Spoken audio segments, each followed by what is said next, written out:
ನಮಸ್ಕಾರ ವೀಕ್ಷಕರೇ, ಆಯುಷ್ಮಾನ್ ಭವ ವಿಶೇಷ ಕಾರ್ಯಕ್ರಮಕ್ಕೆ ಆತ್ಮೀಯವಾದ ಸ್ವಾಗತ.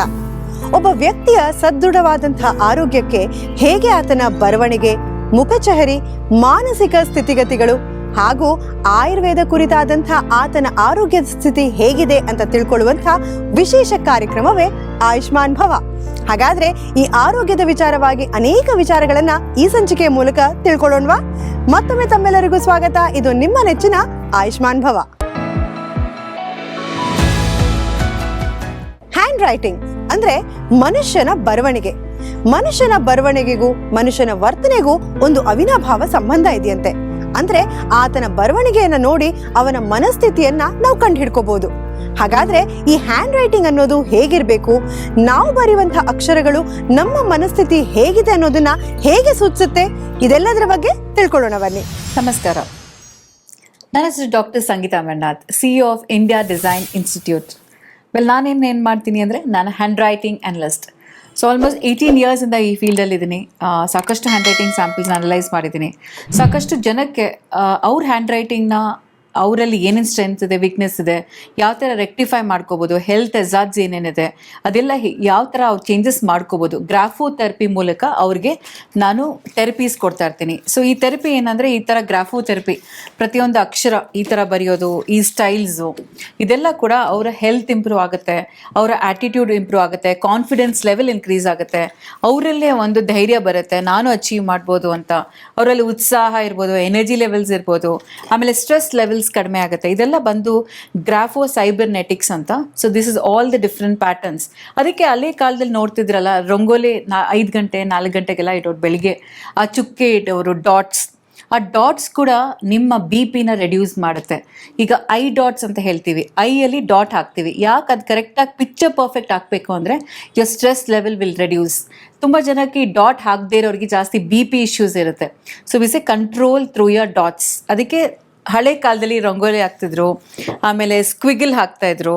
ಸೊ ಇದೆಲ್ಲ ಬಂದು ಆ್ಯಕ್ಚುಲಿ ನೋಡೋಂಗಿದ್ರೆ it's a traditional art patterns which will really help you to relax. ಈಗೆಲ್ಲ ನೋಡಿರ್ಬೋದು, ಸಾಕಷ್ಟು ಜನ ಮಂಡಲ ಮಾಡ್ತಾರೆ. ಅದು ಕೂಡ it's a very good art therapy for relaxing your emotions, your tensions, relaxing your stress. ಇದೆಲ್ಲ ಕೂಡ ಹ್ಯಾಂಡ್ ರೈಟಿಂಗಲ್ಲಿ ನೀವು ಪ್ರಾಕ್ಟೀಸ್ ಮಾಡ್ತಾ ಹೋಗ್ಬೋದು. ಸೊ ಈ ಹ್ಯಾಂಡ್ ರೈಟಿಂಗಲ್ಲಿ ಏನು ಡಿಫ್ರೆಂಟ್ ಆಗಿದೆ, ಇವರು ಇರ್ರೆಗ್ಯುಲರ್ ಸ್ಟಾಂಟ್ ಅಂತ ಇದೆ. ಲೆಫ್ಟ್ ಸೈಡು ಬರೀತಾ ಇದ್ದಾರೆ, ಸ್ಟ್ರೇಟಾಗೂ ಬರೀತಾ ಇದ್ದಾರೆ, ರೈಟ್ ಸೈಡು ಬರೀತಾ ಇದ್ದಾರೆ. ಇವ್ರಿಗೆ ಮೆಂಟಲ್ ಸ್ಟೆಬಿಲಿಟಿ ತುಂಬ ಕಷ್ಟ. ಅಂದರೆ ಯಾವುದನ್ನು ಲೈಕ್ ಅರ್ಧ ಗಂಟೆ ಇದ್ದಂಗೆ ಮೂಡು ಇನ್ನು ಅರ್ಧ ಗಂಟೆಯಲ್ಲಿ ಚೇಂಜ್ ಆಗಿಬಿಡುತ್ತೆ. ಇರಿಟೇಷನ್ ಜಾಸ್ತಿ ಇರುತ್ತೆ, ಕೋಪ ಜಾಸ್ತಿ ಇರುತ್ತೆ, ಇಂಪಲ್ಸಿವ್ನೆಸ್, ಬೇಗನೆ ತುಂಬ ಅಜಿಟೇಟ್ ಆಗೋದು, ಜಾಸ್ತಿ ಕೋಪ ಬರೋದು, ರೂಮಲ್ಲಿ ಹೋಗಿ ಲಾಕ್ ಮಾಡ್ಕೊಳೋದು, ಯಾರ ಹತ್ರ ನಾನು ಮಾತಾಡಲ್ಲ ಅನ್ನೋದು, ತುಂಬ ಕಿರ್ಚಾಡೋದು, ಇದೆಲ್ಲ ಬಂದು ಈ ಟ್ರೇಟ್ಸ್, ಇರ್ರೆಗ್ಯುಲರ್ ಸ್ಲಾಂಟ್ ಕ್ಯಾರೆಕ್ಟರಿಸ್ಟಿಕ್ಸ್ ಅಂತ ಹೇಳ್ತೀವಿ. ಇವ್ರಿಗೆ ಅನ್ಸ್ಟೇಬಲ್ ಆ್ಯಂಡ್ ಮೈಂಡ್ ಫಿಕ್ಸ್ಡ್ ಆಗಿರಲ್ಲ. These writers are not consistence. ಆಮೇಲೆ ಮೂಡ್ಸು, ಡಿಪ್ರೆಷನ್ನು ಇದೆಲ್ಲ ಕೂಡ ಈಸಿಯಾಗಿ ಆಗ್ತಾ ಇರುತ್ತೆ. ಸೊ ಈ ಥರ ಇನ್ಕನ್ಸಿಸ್ಟೆನ್ಸಿ ಇರೋರಿಗೆ usually they get into something called as schizophrenia. ನೋಡಿರ್ಬೋದು, ಸಾಕಷ್ಟು ಪೇಷಂಟ್ಸು ಸೈಕಾಲಜಿಸ್ಟ್ಗೆ ಹೋದಾಗ the doctor explains about schizophrenia. ಅವರು ಹಳೇದೆಲ್ಲ ರೂಮಲ್ಲಿ ಇಟ್ಕೊಳೋದು, ಪೇಪರ್ಸು ಕವರ್ಸ್ ಎಲ್ಲ ಬಿಸಾಕೋದಿಲ್ಲ, ಸೋಪ್ ಕವರ್ಸ್ ಇರ್ಬೋದು, ಕ್ಯಾಪ್ಸ್ ಇರ್ಬೋದು, ಯೂಸ್ ಮಾಡಿರ್ತಾರೆ ಬಟ್ ಅದನ್ನು ಬಿಸಾಕೋಕ್ಕೆ ಹೋಗಲ್ಲ. They all store it. ಸಾಕಷ್ಟು ಕ್ಲೀನಿಂಗ್ ಕ್ಲಾತ್ಸ್ ತಂದಿರ್ತಾರೆ, ಡೆಟಾಲ್ಸ್ ತಂದಿರ್ತಾರೆ, ಎಲ್ಲ ಬಲ್ಕಲ್ಲಿರುತ್ತೆ. They do that. Okay, so irregular slant people are usually more towards schizophrenia patients. So ಇದನ್ನು ಅವಾಯ್ಡ್ ಮಾಡಬೇಕು, ಇರ್ರೆಗ್ಯುಲರ್ ಸ್ಲಾಂಟ್ ಇರಬಾರ್ದು. So these are all during mental conditions are very bad at this hand writing sample. So we give them lot of therapies. ಈಗ therapy ಇವ್ರಿಗೆ ಏನು ಮಾಡ್ಬೋದು, ಇವ್ರಿಗೆ ಯಾವಾಗಲೂ ಬರ್ಸೋಕ್ಕಾಗಲ್ಲ. So ಅವ್ರಿಗೆ ಏನು ಮಾಡ್ಬೋದು ಅಂದರೆ, ಈ ಮಂಡಲ ಆರ್ಟ್ ಫಸ್ಟ್ ಕೊಡ್ತೀವಿ. ಈಸಿ. ಇದೇನಂದರೆ, ಫಸ್ಟು ಅವರು ಕಲರಿಂಗ್ ಸ್ಟಾರ್ಟ್ ಮಾಡ್ತಾ ಇರ್ತಾರೆ. ಈಗ ಸ್ಟೂಡೆಂಟ್ಸ್ ಇರ್ಬೋದು, ಚಿಕ್ಕ ಮಕ್ಕಳಿರ್ಬೋದು, ನೋಡಿರ್ಬೋದು, ಆಟಿಸ್ಟಿಕ್ ಚಿಲ್ಡ್ರನ್ನು, ಐ ಕಾಂಟ್ಯಾಕ್ಟ್ ಇರಲ್ಲ ಅವ್ರಿಗೆ.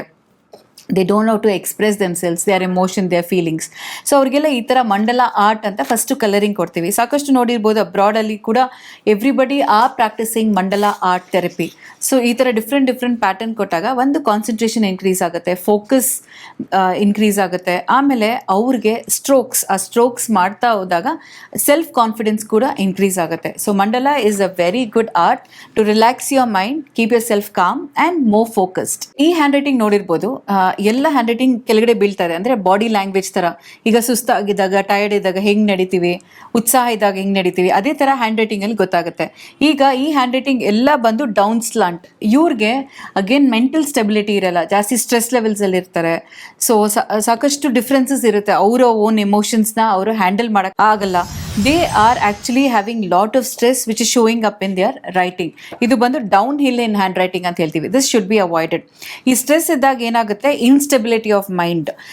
ಸೊ ಅವ್ರಿಗೇನೇನೋ ಥಾಟ್ಸ್ ಬರುತ್ತೆ, ಒಬ್ಬರೇ ಇರಬೇಕು, ಇಲ್ಲಾಂದರೆ they get addicted to drugs. ನೋಡಿರ್ಬೋದು, ಇನ್ಸ್ಟೆಬಿಲಿಟಿ ಇರೋರು ಸಾಕಷ್ಟು ಸ್ಮೋಕಿಂಗ್ ಇರ್ಬೋದು ಅಥವಾ ಗುಟ್ಕಾ ಪಾನ್ ಇರ್ಬೋದು, ಇದೆಲ್ಲ ಬಂದು habitually they start practising for them to relax their mind. Actually ಅದು ರಿಲ್ಯಾಕ್ಸ್ ಆಗೋದಿಲ್ಲ, but they get into the habit of getting into drugs. So this should be avoided. ಸಾಕಷ್ಟು ಈ ಥರ hand writing samples they get becomes drug addicts which should be avoided. So ಇವ್ರಿಗೆ ನಾನು ಹೇಳ್ದಂಗೆ ಗ್ರಾಫೋಥೆರಪಿ ಕೊಡ್ತೀವಿ, ಏನೇನು changes ಮಾಡ್ಕೋಬೇಕಂತ ಹೇಳ್ತೀವಿ. ಕನ್ಸಿಸ್ಟೆಂಟಾಗಿ ಅವ್ರಿಗೆ ಅವರ ಎಮೋಷನ್ಸ್ನ ಅವರು ಹ್ಯಾಂಡಲ್ ಮಾಡೋ capacity through graphotherapy we help every student. ಈ ಥರ ಪ್ರಾಬ್ಲಮ್ ಇರೋರು ಸಾಕಷ್ಟು ಸ್ಟೂಡೆಂಟ್ಸ್ ಟೀನೇಜ್ ಲೆವೆಲ್ ನೋಡ್ಬೋದು. ಇನ್ಕನ್ಸಿಸ್ಟೆನ್ಸಿ ಆಫ್ ಮೈಂಡ್ ಇರುತ್ತೆ, ಪೇರೆಂಟಲ್ ಪ್ರೆಷರ್ ಇರ್ಬೋದು, ಆಮೇಲೆ ಬೇರೆ ಸ್ಟೂಡೆಂಟ್ಸ್ ಕಂಪ್ಯಾರಿಸನ್ ಇರ್ಬೋದು. So all these will effect on to their behaviours. So ಈಗ ಇನ್ನೊಂದು ಸ್ಯಾಂಪಲ್ ನೋಡಿ, ಇದು ಡ್ಯೂಲ್ ಪರ್ಸ್ನಾಲಿಟಿ ಅಂತ ಹೇಳ್ತೀವಿ. ಈ ಒಂದು ಲೆಫ್ಟ್ ಸೈಡ್ ಹೋಗೋದು, ರೈಟ್ ಸೈಡ್ ಹೋಗೋದು, ಇದು ಬಂದು ಇನ್ಕನ್ಸಿಸ್ಟೆನ್ಸಿ. ಅವ್ರು ಏನೇ ಒಂದು ಇಮೋಷನ್ಸ್ ಇರುತ್ತಲ್ಲ, ಇನ್ಕನ್ಸಿಸ್ಟೆನ್ಸಿ ಇರುತ್ತೆ. ಬೆಳಗ್ಗೆ ಇದ್ದಂಗೆ ಮಧ್ಯಾಹ್ನ ಇರಲ್ಲ, ಮಧ್ಯಾಹ್ನ ಇದ್ದಂಗೆ ಸಾಯಂಕಾಲ ಇರಲ್ಲ. ಸೊ ಇವ್ರನ್ನ ಅರ್ಥ ಮಾಡ್ಕೊಳೋದು ಸಾಕಷ್ಟು ಕಷ್ಟ. And also they will be having lot of irritation, temper, ಹೊಡಿಯೋದು ಜಾಸ್ತಿ ಇರುತ್ತೆ. ಕೋಪ ಬಂದಾಗ ನಿಜವಾಗ್ಲೂ ಹೊಡೆದು ಬಿಡ್ತಾರೆ ಬೇರೆಯವ್ರನ್ನ. So all these inconsistency will show up in the hand writing. ಈಗ ಇದೆಲ್ಲ ಯಾಕೆ ಏನಾಗುತ್ತೆ ಅಂದರೆ ಅವರ ಹೆಲ್ತ್ ಮೇಲೆ ಅದು ಡೆಫಿನೆಟ್ಲಿ ಎಫೆಕ್ಟ್ ಆಗುತ್ತೆ. ಸೊ ಸಾಕಷ್ಟು ಸ್ಟ್ರೆಸ್ ಇದ್ದಾಗ, ಇನ್ಸ್ಟೆಬಿಲಿಟಿ ಬಂದಾಗ, ಹ್ಯಾಂಡ್ ಶಿವರಿಂಗ್ ಇರ್ಬೋದು, ಗೆಟಿಂಗ್ ಅಡಿಕ್ಟೆಡ್ ಟು ಡ್ರಗ್ಸ್ ಇರ್ಬೋದು, all these are the side effects of having inconsistency in their own personality. ಅವ್ರ ಎಮೋಷನ್ ಅವರು ಹ್ಯಾಂಡಲ್ ಮಾಡ್ಕೊಳಕ್ಕೆ ಬರ್ದೇ ಇರೋವಾಗ they get into lot of stress, depression ಅಥವಾ ಆ್ಯನ್ಸೈಟಿ, ಕೋಪ, ಟೆಂಪರ್, ಇರಿಟೇಷನ್, ಫೋಬಿಯಾಸ್, ಭಯ ಬಿಡೋದು, ಒಬ್ಬರೇ ಇರೋದು, all this they start developing within them self. So ಇಂಥವ್ರಿಗೆಲ್ಲ ನಾವು ಗ್ರಾಫೋಥೆರಪಿ ನೋಡಿ definitely what has to be recommended ಅದು ನೋಡಿ ಕೊಡ್ತೀವಿ. ಸೊ ಇನ್ನೊಂದು ಹ್ಯಾಂಡ್ ರೈಟಿಂಗ್ ನೋಡಿ, ಇದು ಕಾನ್ಷಿಯಸ್. ಇವ್ರು ಏನಂದರೆ ಸಾಕಷ್ಟು ಯೋಚನೆ ಮಾಡಿ, ಪ್ರತಿ ಹೆಜ್ಜೆ ಯೋಚನೆ ಮಾಡಿ ಇರ್ತಾರೆ ಅಂತ.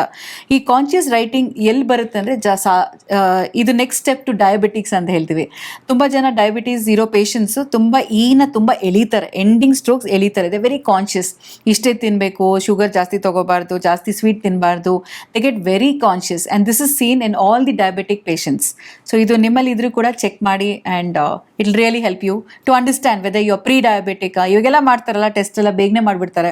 ಪ್ರೀ ಡಯಾಬಿಟಿಕ್ ಇದ್ದರೆ 5.4 ಅಲ್ಲಿರುತ್ತೆ, 6 and above 6.5 ಇದ್ದರೆ ಇಟ್ಸ್ ಆವ್ರೇಜ್ ಆಫ್ 3 months ತಗೋತಾರೆ. So all that is determined through your hand writing. So ನೋಡಿದ್ರಲ್ಲ, ಸಾಕಷ್ಟು ಇನ್ಫಾರ್ಮೇಷನ್ ಗೊತ್ತಾಯ್ತು. ಇವಾಗ ಒಂದೇನಂದರೆ ಹ್ಯಾಂಡ್ ರೈಟಿಂಗಲ್ಲಿ ಏನೇನು ಗೊತ್ತಾಗುತ್ತೆ. ಒಂದು ನಾನು ಹೇಳ್ದಂಗೆ ನಿಮ್ಮ ಪರ್ಸ್ನಾಲಿಟಿ ಟ್ರೇಟ್ಸ್, ನೀವು ಯಾವ ಥರ ಇದ್ದೀರಾ, ನಿಮ್ಮ ವ್ಯಕ್ತಿತ್ವ ಯಾವ ಥರ ಇದೆ, ಆರ್ ಯು ಇಂಟ್ರೋವರ್ಟ್, ಎಕ್ಸ್ಟ್ರೋವರ್ಟ್, ನಿಮ್ಮ ಫಿಯರ್ಸ್ ಹೆಂಗಿದೆ. ಸೊ ಇದೆಲ್ಲ ನಿಮ್ಗೆ ಗೊತ್ತಾಯಿತು. ಅದಲ್ಲದೆ ಹೆಲ್ತ್ ಇನ್ ಹ್ಯಾಂಡ್ ರೈಟಿಂಗ್, ಅದು ತುಂಬ ಇಂಪಾರ್ಟೆಂಟ್ ಆಗಿ ನೀವು ಇವತ್ತು ತಿಳ್ಕೊಂಡ್ರಿ. ಹೇಗೆ ಕನ್ಸಿಸ್ಟೆನ್ಸಿ ಇನ್ ಪ್ರೆಷರಲ್ಲಿ ಯಾವ ಥರ ನಾವು ಅದನ್ನು ಫಾಲೋ ಮಾಡಬೇಕು. ಜಾಸ್ತಿ ಪ್ರೆಷರ್ ಇದ್ದರೆ ಯಾವ್ಯಾವ ಕಾನ್ಸಿಕ್ವೆನ್ಸಸ್ ಆಗುತ್ತೆ. ಈಗ BP ಇರ್ಬೋದು, ಇರಿಟೇಷನ್ ಇರ್ಬೋದು, ಟೆನ್ಷನ್ ಇರ್ಬೋದು. ಆಮೇಲೆ ಡ್ಯೂಲ್ ಸ್ಲಾಂಟ್ ನೋಡಿದ್ರಿ, ಏರುಪೇರು ಬರೆದಾಗ. ಆಮೇಲೆ ಲೈಟ್ ಪ್ರೆಷರ್ ಇದ್ದಾಗ ಎನರ್ಜಿ ಲೆವೆಲ್ ಕಡಿಮೆ ಇರುತ್ತೆ. ಸೊ ಇದೆಲ್ಲ ಕೂಡ ಇಂಟ್ರೊಡಕ್ಷನಲ್ಲಿ ನಾವು ಹೇಳಿದ್ದೀವಿ. ಖಂಡಿತ ನೆಕ್ಸ್ಟ್ ಎಪಿಸೋಡ್ಸಲ್ಲಿ we will get in depth of how each letter effects our health. ಈಗ ನೋಡಿರ್ಬೋದು ಡಾಟ್ಸ್, ನಾನು ಹೇಳ್ದಲ್ಲ ಐ ಡಾಟ್ ಇಲ್ಲದೆ ಇರೋರಿಗೆ ಆಬ್ಸೆಂಟ್ ಮೈಂಡ್ನೆಸ್ ಅಂತ ಹೇಳ್ತೀವಿ. ಸೊ ಮರೆಯೋದು, ಬೇಗ ಮರ್ತೋಗೋದು. ಸೊ ಇದೆಲ್ಲ ಬಂದು we will talk in detail. Okay, thank you so much. ನೋಡಿದ್ರಲ್ಲ ವೀಕ್ಷಕರೇ, ಹ್ಯಾಂಡ್ ರೈಟಿಂಗ್ ಕುರಿತಾಗಿ ಎಷ್ಟೊಂದು ವಿಚಾರವನ್ನ ನಮ್ಮ ಸಂಗೀತ ಅವರು ಎಷ್ಟು ಅದ್ಭುತವಾಗಿ ನಮಗೆ ತಿಳಿಸ್ಕೊಟ್ಟಿದ್ದಾರೆ ಅಂತ. ನಮ್ಮ ಹ್ಯಾಂಡ್ ರೈಟಿಂಗ್ ಹೇಗಿರಬೇಕು, ನಮ್ಮ ಅಕ್ಷರಗಳಲ್ಲಿ ಏನೆಲ್ಲ ಬದಲಾವಣೆಗಳನ್ನು ಮಾಡ್ಕೋಬೇಕು, ಇದರಿಂದ ನಮ್ಮ ಜೀವನದ ಮೇಲೆ ಅದು ಹೇಗೆ ಪ್ರಭಾವ ಬೀರುತ್ತೆ, ಇದೆಲ್ಲದರ ಬಗ್ಗೆ ಇವತ್ತಿನ ಸಂಚಿಕೆಯಲ್ಲಿ ಇಷ್ಟೆಲ್ಲ ಮಾಹಿತಿಯನ್ನು ತಿಳ್ಕೊಂಡ್ವಿ ಅಲ್ಲ. ಹಾಗಾದ್ರೆ ನೀವು ನಿಮ್ಮ ಹ್ಯಾಂಡ್ ರೈಟಿಂಗ್ ಏನನ್ನ ಸೂಚಿಸುತ್ತೆ ಅಂತ ತಿಳ್ಕೋಬೇಕಾ? ಅಥವಾ ನಿಮ್ಮ ಸಂಬಂಧಿಕರು, ನಿಮ್ಮ ಮನೆಯಲ್ಲಿರುವಂತಹ ಮಕ್ಕಳು, ನಿಮ್ಮ ಸ್ನೇಹಿತರು ಯಾರ ಬಗ್ಗೆ ಆದರೂ ನೀವು ತಿಳ್ಕೋಬೇಕಾದ್ರೆ ನೀವು ಮಾಡಬೇಕಾಗಿರೋದಿಷ್ಟೇ. ನಿಮ್ಮ ಸಿಗ್ನೇಚರ್ ಒಂದಿಗೆ ನೀವು ನಮಗೆ ಬರೆದು ಕಳಿಸ್ಬೇಕು. ನೀವು ನಮಗೆ ಬರೆದು ಕಳಿಸ್ಬೇಕಾಗಿರುವಂತಹ WhatsApp number 8310931684. Face is the index of mind ಅಂತಾರೆ. ಅಂದ್ರೆ ಒಬ್ಬ ಮನುಷ್ಯನ ಮುಖಚಹರೆಯನ್ನ ನೋಡಿ ಆತನ ಆರೋಗ್ಯ ಹೇಗಿದೆ ಅನ್ನೋದನ್ನ ಹೇಳೋದಕ್ಕೆ ಸಾಧ್ಯನಾ? ಹೌದು, ಸಾಧ್ಯ ಇದೆ ಅಂತ ಹೇಳ್ತಾರೆ ಜಗದೀಶ್ ವಿ ಚಲಂರವರು. ಬನ್ನಿ ಇದರ ಬಗ್ಗೆ ಹೆಚ್ಚಿನ ಮಾಹಿತಿಯನ್ನ ಅವರಿಂದಲೇ ಕೇಳಿ ತಿಳ್ಕೊಳ್ಳೋಣ. ನಮಸ್ತೆ, ನಾನು ನಿಮ್ಮ Jagadish Vichalam, international life coach, face reading expert, voice reader and motivational speaker. So ಇವತ್ತು ಫೇಸ್ ರೀಡಿಂಗ್ ನಮ್ಮ ಲೈಫಲ್ಲಿ ಎಷ್ಟು ಇಂಪಾರ್ಟೆಂಟ್ ರೋಲ್ ಪ್ಲೇ ಮಾಡುತ್ತೆ ಅಂತ ಹೇಳೋಕೆ ಇಷ್ಟಪಡುತ್ತೇನೆ. ಸೊ ಇವತ್ತು ಎಲ್ಲರೂ ಹಾರ್ಡ್ ವರ್ಕ್ ಮಾಡೋದು ಏನಕ್ಕೆ? ಒಂದು ಕೆರಿಯರಲ್ಲಿ ಸೆಟ್ಲ್ ಆಗೋದಕ್ಕೆ, ಇಲ್ಲ ಅಂದರೆ ಮನಿ ಅರ್ನ್ ಮಾಡೋದಕ್ಕೆ, ಮತ್ತು ಹೆಲ್ತ್ ಚೆನ್ನಾಗಿ ಇಟ್ಕೊಳ್ಳೋದಕ್ಕೆ, ಒಂದು ಒಳ್ಳೆ ಲೈಫ್ ಸ್ಟೈಲ್ಗೆ. ಸೊ ಫೇಸ್ ರೀಡಿಂಗ್ ಅನಾಲಿಸಿಸ್ ಅನ್ನೋದು ಇದೆಲ್ಲ ಅಚೀವ್ ಮಾಡೋದಕ್ಕೆ ನಿಮಗೆ ಹೆಲ್ಪ್ ಆಗುತ್ತೆ. ಫಾರ್ ಎಕ್ಸಾಂಪಲ್, ಫಸ್ಟ್ ಥಿಂಗ್ ನಾವು ಹೆಲ್ತ್ ಅಂತ ತಗೊಂಡ್ರೆ, ನಾವು ಹೆಲ್ತಿಯಾಗಿದ್ರೇ ಅಲ್ವಾ ನಾವೇನಾದ್ರು ಮಾಡೋಕ್ಕಾಗೋದು. So mental and physical health ಚೆನ್ನಾಗಿದ್ದರೆ ಮಾತ್ರನೇ ಸೋಲ್ ಹ್ಯಾಪಿಯಾಗಿರೋಕ್ಕೆ ಸಾಧ್ಯ. ಆ ಒಂದು ಕಾರಣಕ್ಕೆ ನಾವು ಹೆಲ್ತ್ ವಿಷಯಕ್ಕೆ ಅಂತ ಬಂದಾಗ stress is one of the most important thing, ಭಾಳ ಜನಕ್ಕೆ ಡಿಸ್ಟರ್ಬ್ ಆಗ್ತಾ ಇರೋವಂಥದ್ದು. ಸೊ ಆ ಫೇಸ್ ರೀಡಿಂಗ್ ಅನಾಲಿಸಿಸ್ ಮುಖಾಂತರ ಅವರು ಸ್ಟ್ರೆಸ್ಸಿಗೆ ಒಳಗಾಗ್ತಾ ಇದ್ದಾರಾ ಅಥವಾ ರಿಲ್ಯಾಕ್ಸ್ಡ್ ಆಗಿದ್ದಾರಾ ಅನ್ನೋದು ಕೂಡ ಕಂಡುಹಿಡಿಬೋದು. ಮತ್ತು ಕೆರಿಯರ್ ಅಂತ ಬಂದಾಗ ಈಗಿನ ಯೂತ್ ತುಂಬ ಪ್ರಾಬ್ಲಮಲ್ಲಿರೋದು ಏನಂದರೆ ಕ್ಲಾರಿಟಿ ಇಲ್ಲ. ಎಲ್ಲ ಮಾಡಬೇಕು ಅಂತ ಇದೆ, ಬಟ್ ಏನು ಮಾಡಬೇಕು ಕರೆಕ್ಟಾಗಿ ಅವ್ರಿಗೆ ಏನು ಯಾವುದ್ರಲ್ಲಿ ಫಿಟ್ ಆಗ್ತಾರೆ ಅನ್ನೋದು ಅವ್ರಿಗೆ ಗೊತ್ತಿಲ್ಲ. ಸೊ ಫಾರ್ ಎಕ್ಸಾಂಪಲ್, ಇವಾಗ ಸಚಿನ್ ತೆಂಡೂಲ್ಕರ್ ಅವರು ಫಿಲಮ್ ಆ್ಯಕ್ಟರ್ ಆಗಬೇಕು ಅಂದರೆ ಅದು ಇಟ್ಸ್ ನಾಟ್ ಅವ್ರ ಕಪ್ ಆಫ್ ಟೀ ಅಲ್ಲ. ಅದು ಅವ್ರು ಕ್ರಿಕೆಟರ್ ಆಗಿದ್ರೆ ಅವ್ರು ಏನು ಸ್ಟ್ರೆಂತ್ ಅಂತ ತಿಳ್ಕೊಂಡು ಕ್ರಿಕೆಟರ್ ಆಗಿದ್ದಕ್ಕೆ he become the god of cricket ಅಲ್ವಾ. ಸೊ ಆ ಥರ ನಮ್ಮ ಸ್ಟ್ರೆಂತ್ ಆ್ಯಂಡ್ ವೀಕ್ನೆಸ್ ತಿಳ್ಕೊಳ್ಳೋದ್ರ ಮುಖಾಂತರ ನಾವು ಅಂಥ ಫೀಲ್ಡ್ಗೆ ಹೋಗ್ಬೋದು. ಸೊ ಪ್ಯಾಷನ್ ಏನು ಅಂತ ನಾನು ಬಹಳ ಜನಕ್ಕೆ ಐಡೆಂಟಿಫೈ ಮಾಡಿ ಹೇಳಿದ್ದೀನಿ. ಸೊ ಕೆಲವರಂತೂ ಲೈಕ್ 52 ಇಯರ್ಸ್ ಆಗಿದೆ, ಅದಾದ ನಂತರ ನೋಡಿ ನಿಮ್ಮ ಪ್ಯಾಷನ್ ಇದು ಲಾಸ್ಟ್ 20 ಇಯರ್ಸಿಂದ ನೀವು ಯಾಕೆ ನಿಮ್ಮ ಕೆರಿಯರಲ್ಲಿ ಹ್ಯಾಪಿಯಾಗಿಲ್ಲ ಅಂದರೆ ಬಿಕಾಸ್ ನಿಮ್ಮ ಪ್ಯಾಷನ್ ಇದು, ಈ ಫೀಲ್ಡಲ್ಲಿ ಹೋದರೆ ನೀವು ಬೆಳಿತೀರಾ ಅಂತ ಹೇಳಿದ್ದೀನಿ. ಸೊ ಆ ಫೀಲ್ಡಲ್ಲಿ ಹೋಗಿ ಅವರು 20 ಇಯರ್ಸಲ್ಲಿ ಅಚೀವ್ ಮಾಡೋಕ್ಕಾಗದಿರೋದು 2 to 3 ಇಯರ್ಸಲ್ಲಿ ಅಚೀವ್ ಮಾಡಿದ್ದಾರೆ. ಸೊ ಇಲ್ಲಿ ಆ ಕೆರಿಯರ್ ವಿಷಯಕ್ಕಂತ ಬಂದಾಗ ಬಂದು ನಿಮ್ಮ ಪ್ಯಾಷನ್ನ ಐಡೆಂಟಿಫೈ ಮಾಡ್ಬೋದು, ನಿಮ್ಮ ಸ್ಟ್ರೆಂತ್ ಆ್ಯಂಡ್ ವೀಕ್ನೆಸ್ನ ಐಡೆಂಟಿಫೈ ಮಾಡ್ಬೋದು. ಭಾಳ ಜನ ಎಂಪ್ಲಾಯೀಸ್ ಲೈಕ್ ಸರ್ ನಾನು 10 ಇಯರ್ಸಿಂದ ಅದೇ ಕಂಪ್ನಿಯಲ್ಲಿದ್ದೀನಿ, ನನ್ನ ಸಬಾರ್ಡಿನೇಟ್ಸ್ಗೆಲ್ಲ ಪ್ರಮೋಷನ್ ಸಿಕ್ಕಿದೆ, ಬಟ್ ನನಗಿನ್ನೂ ಸಿಕ್ಕಿಲ್ಲ, ಯಾಕೆ ಗೊತ್ತಾಗ್ತಾ ಇಲ್ಲ ಅಂತ ಕೇಳಿದಾಗ ನೋಡಿ ಇದು ನಿಮ್ಮ ವೀಕ್ನೆಸ್ಸು, ಈ ಏರಿಯಾದಲ್ಲಿ ನೀವು ಇಂಪ್ರೂವ್ ಆದರೆ ಖಂಡಿತ ನಿಮಗೆ ಪ್ರಮೋಷನ್ ಸಿಗುತ್ತೆ ಅಂತ ಹೇಳಿ ಅವ್ರಿಗೆ ಟ್ರೈನಿಂಗ್ಸ್ ಕೊಟ್ಟಿದ್ದೀವಿ. ಅವ್ರಿಗೆ ಆಮೇಲೆ 3 to 4 ಮಂತ್ಸಲ್ಲಿ ಪ್ರಮೋಷನ್ ಸಿಕ್ಕಿದೆ. ಸೊ ಇನ್ನು ಕೆಲವರು ನನಗೆ ಯಾಕೋ ಈ ಜಾಬೇ ಇಷ್ಟ ಆಗ್ತಾ ಇಲ್ಲ ಸರ್, ಇದೆಲ್ಲ ನಿನ್ನ ಪ್ಯಾಷನ್ ಈ ಫೀಲ್ಡಲ್ಲಿ ನೀನು ಟ್ರೈ ಮಾಡಿ ನೋಡು, ಖಂಡಿತ ಸಕ್ಸಸ್ ಸಿಗುತ್ತೆ ಅಂತ ಹೇಳಿದಾಗ ಅವರು ಆ ಫೀಲ್ಡಲ್ಲಿ ಟ್ರೈ ಮಾಡಿ ಡೆಫಿನೆಟ್ಲಿ ಅವ್ರಿಗೆ 3 to 6 ಮಂತ್ಸಲ್ಲಿ ಆರ್ ಈವನ್ 1 ಇಯರಲ್ಲಿ ಅವರು ಬಂದು ನನಗೆ ಭಾಳ ಖುಷಿಯಾಗಿ ಇಲ್ಲ ಸರ್ ಈ ಫೀಲ್ಡ್ ನಾನು ಎಂಜಾಯ್ ಮಾಡ್ತಾ ಇದ್ದೀನಿ ಅಂತ ಹೇಳಿರೋ ಸಂಘಟನೆಗಳು ಆಗಿದೆ. ಸೊ ಆದ್ದರಿಂದ ಫೇಸ್ ರೀಡಿಂಗು ಕೆರಿಯರ್ಗೂ ತುಂಬ ಇಂಪಾರ್ಟೆಂಟ್. ಇನ್ನೊಂದು ಇಂಪಾರ್ಟೆಂಟ್ ಥಿಂಗ್ ರಿಲೇಷನ್ಶಿಪ್. ಈಗ ಎಷ್ಟು ಬ್ಯುಸಿಯಾಗಿದ್ದೀವಿ ಅಂದರೆ ನಾವು ನಮ್ಮ ಲೈಫ್ ಪಾರ್ಟ್ನರ್ ಅವ್ರ ಮೈಂಡ್ಸೆಟ್ ಹೇಗಿದೆ ಗೊತ್ತಾಗ್ತಾ ಇಲ್ಲ. ನಮ್ಮ ಮನೆಯಲ್ಲಿ ನಮ್ಮ ತಂದೆ ತಾಯಿ, ಅಕ್ಕ ತಂಗಿರು, ಅಣ್ಣ ತಮ್ಮಂದಿರು ಇವ್ರು ಹೇಗೆ ಇದ್ದಾರೆ ಅನ್ನೋದು ಕೂಡ ಗಮನಿಸ್ತಾ ಇಲ್ಲ ನಾವು, ಯಾಕೆಂದರೆ ಅಷ್ಟು ಬ್ಯುಸಿಯಾಗಿದ್ದೀವಿ. ಫೇಸ್ ರೀಡಿಂಗ್ ಅನಾಲಿಸಿಸ್ ಮುಖಾಂತರ ಅವರ ಮೆಂಟಲ್ ಸ್ಟೇಟ್ ಹೇಗಿದೆ ಅನ್ನೋದು ತಿಳ್ಕೊಬೋದು. ಅವ್ರು ಸ್ಟ್ರೆಸ್ಸಲ್ಲಿದ್ದಾರಾ ಅಥವಾ ಹ್ಯಾಪಿಯಾಗಿದ್ದಾರಾ, ಯಾರ ಹತ್ರ ಏನು ಮಾತಾಡಬೇಕು ಅನ್ನೋದು ಕೂಡ ನಾವು ಕೆಲವ್ರನ್ನ ನೋಡಿದ್ರೆ ಇಮ್ಮಿಡಿಯೇಟಾಗಿ ಗೊತ್ತಾಗುತ್ತೆ, ಓಕೆ ಇವ್ರ ಹತ್ರ ಕೆಲವು ಮಾತುಗಳು ತುಂಬ ಸಾಫ್ಟಾಗಿ ಹೇಳಬೇಕು, ಅವಾಗೆ ಅವ್ರು ರಿಸೀವ್ ಮಾಡ್ಕೊಳ್ಳೋಕ್ಕಾಗೋದು. ಕೆಲವ್ರಿಗೆ ಅಗ್ರೆಸಿವ್ ಆಗಿ ಹೇಳಿದ್ರೇ ಅವ್ರು ತಗೊಳ್ಳೋದು, ಸಾಫ್ಟಾಗಿ ಹೇಳಿದ್ರೆ ತಗೊಳ್ಳಲ್ಲ. ಸೊ ಫೇಸ್ ರೀಡಿಂಗ್ ಅನಾಲಿಸಿಸ್ ಮುಖಾಂತರ ಆ ವರ್ಡ್ಸ್ನ ಯಾರಿಗೆ ಹೇಗೆ ಹೇಳಬೇಕು ಅನ್ನೋದು ತಿಳ್ಕೊಬೋದು. ಅವಾಗ ಏನಾಗುತ್ತೆ, ಅದು ಡಿಫ್ರೆಂಟ್ ಸೆಟ್ ಆಫ್ ಎನ್ವಿರಾನ್ಮೆಂಟು ಮನೆಯಲ್ಲಿ ಕ್ರಿಯೇಟ್ ಆಗುತ್ತೆ.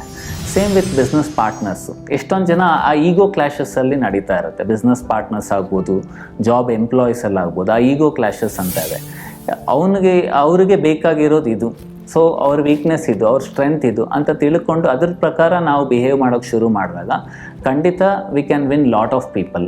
ಸೊ ಹಾಗೆ ಕೂಡ ಕೆರಿಯರಲ್ಲಿ it plays one of the major role. ರಿಲೇಷನ್ಶಿಪ್ಪಲ್ಲಿ ತುಂಬ ಇಂಪಾರ್ಟೆಂಟ್ ರೋಲ್ ಪ್ಲೇ ಮಾಡುತ್ತೆ, ಮತ್ತು ಹೆಲ್ತಲ್ಲೂ ಕೂಡ ತುಂಬ ಇಂಪಾರ್ಟೆಂಟ್ ರೋಲು ಪ್ಲೇ ಮಾಡುತ್ತೆ.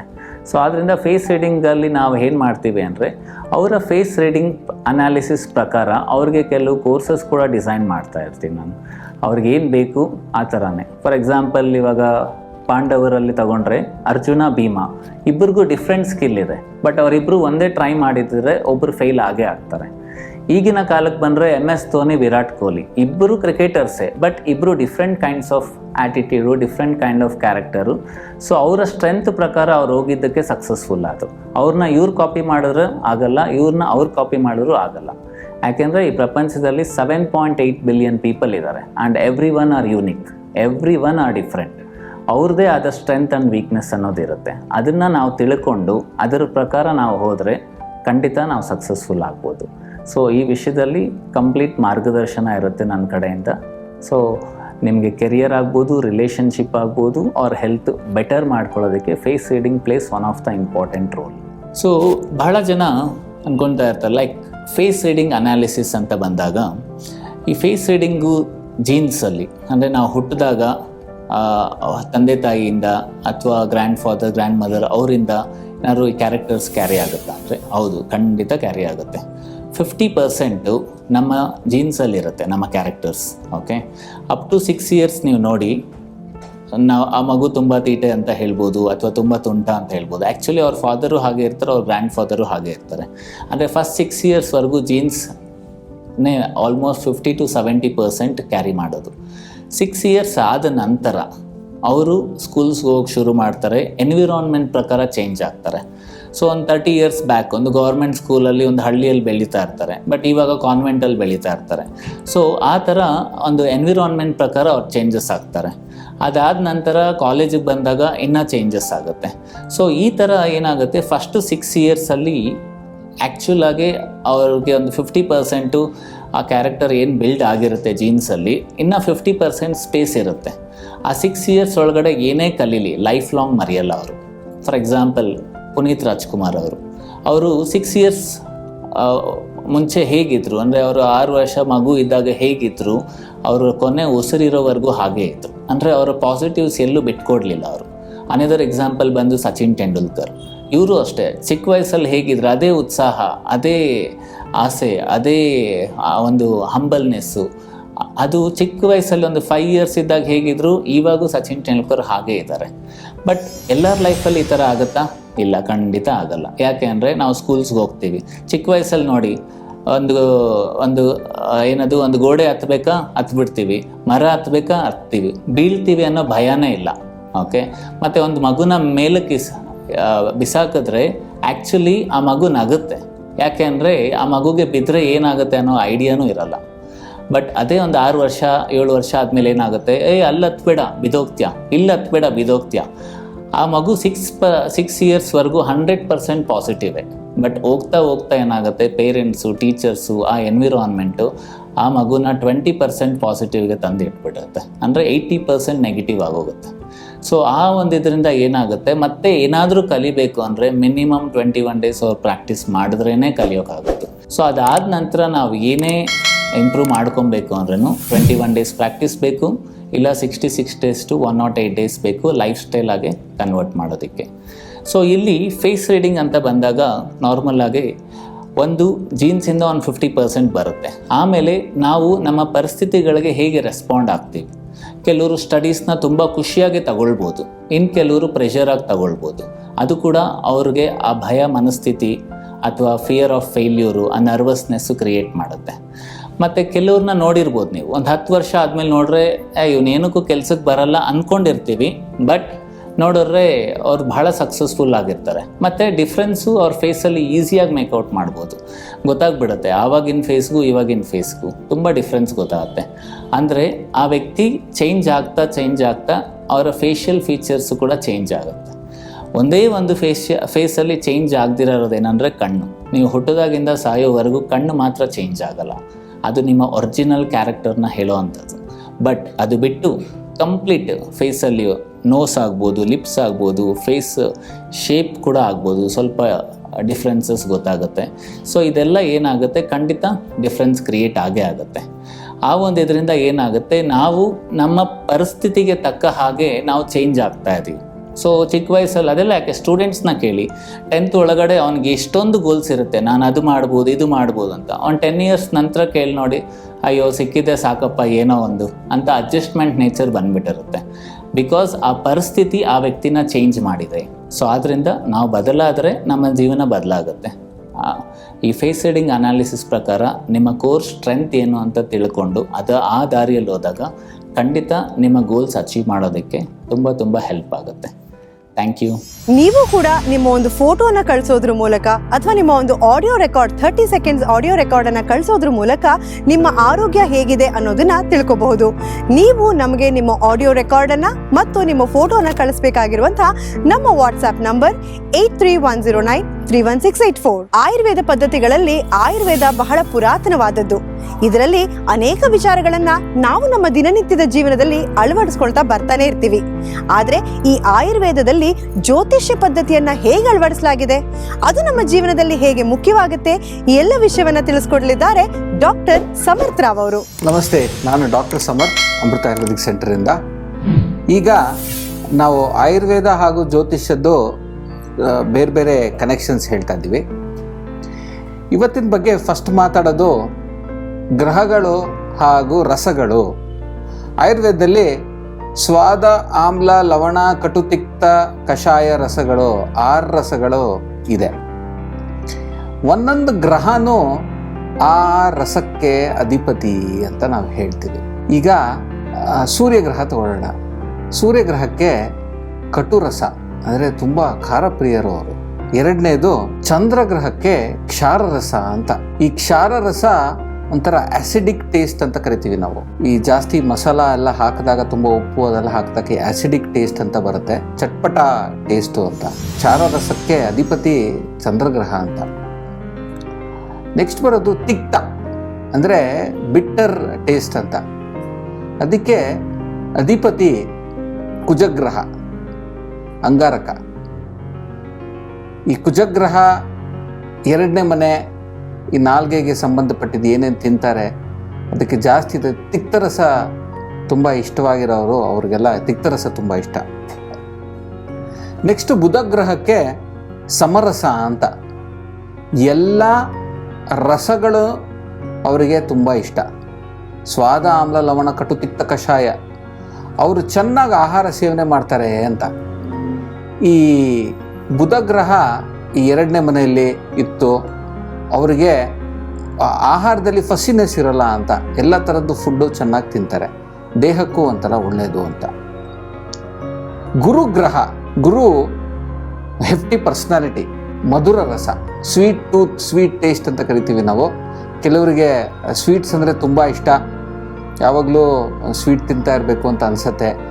ಏನು ಆಹಾರ ತಿಂದ್ರೆ ಅದಕ್ಕೆ ಒಂಚೂರು ಸ್ವೀಟ್ ಹಾಕೊಂಡು ತಿಂತಾರೆ, ಸಕ್ಕರೆ ಜಾಸ್ತಿ ಕಾಫಿ ಟೀಗೆಲ್ಲ ಹಾಕೊಂಡು ಕುಡಿತಾರೆ. ಅವರಲ್ಲಿ ಈ ಗುರುಗ್ರಹದ್ದು ಇನ್ಫ್ಲುಯೆನ್ಸು ಜಾಸ್ತಿ ಇರುತ್ತೆ. ಗುರುಗ್ರಹಕ್ಕೆ ಅಧಿಪತಿ ಮಧುರ ರಸ.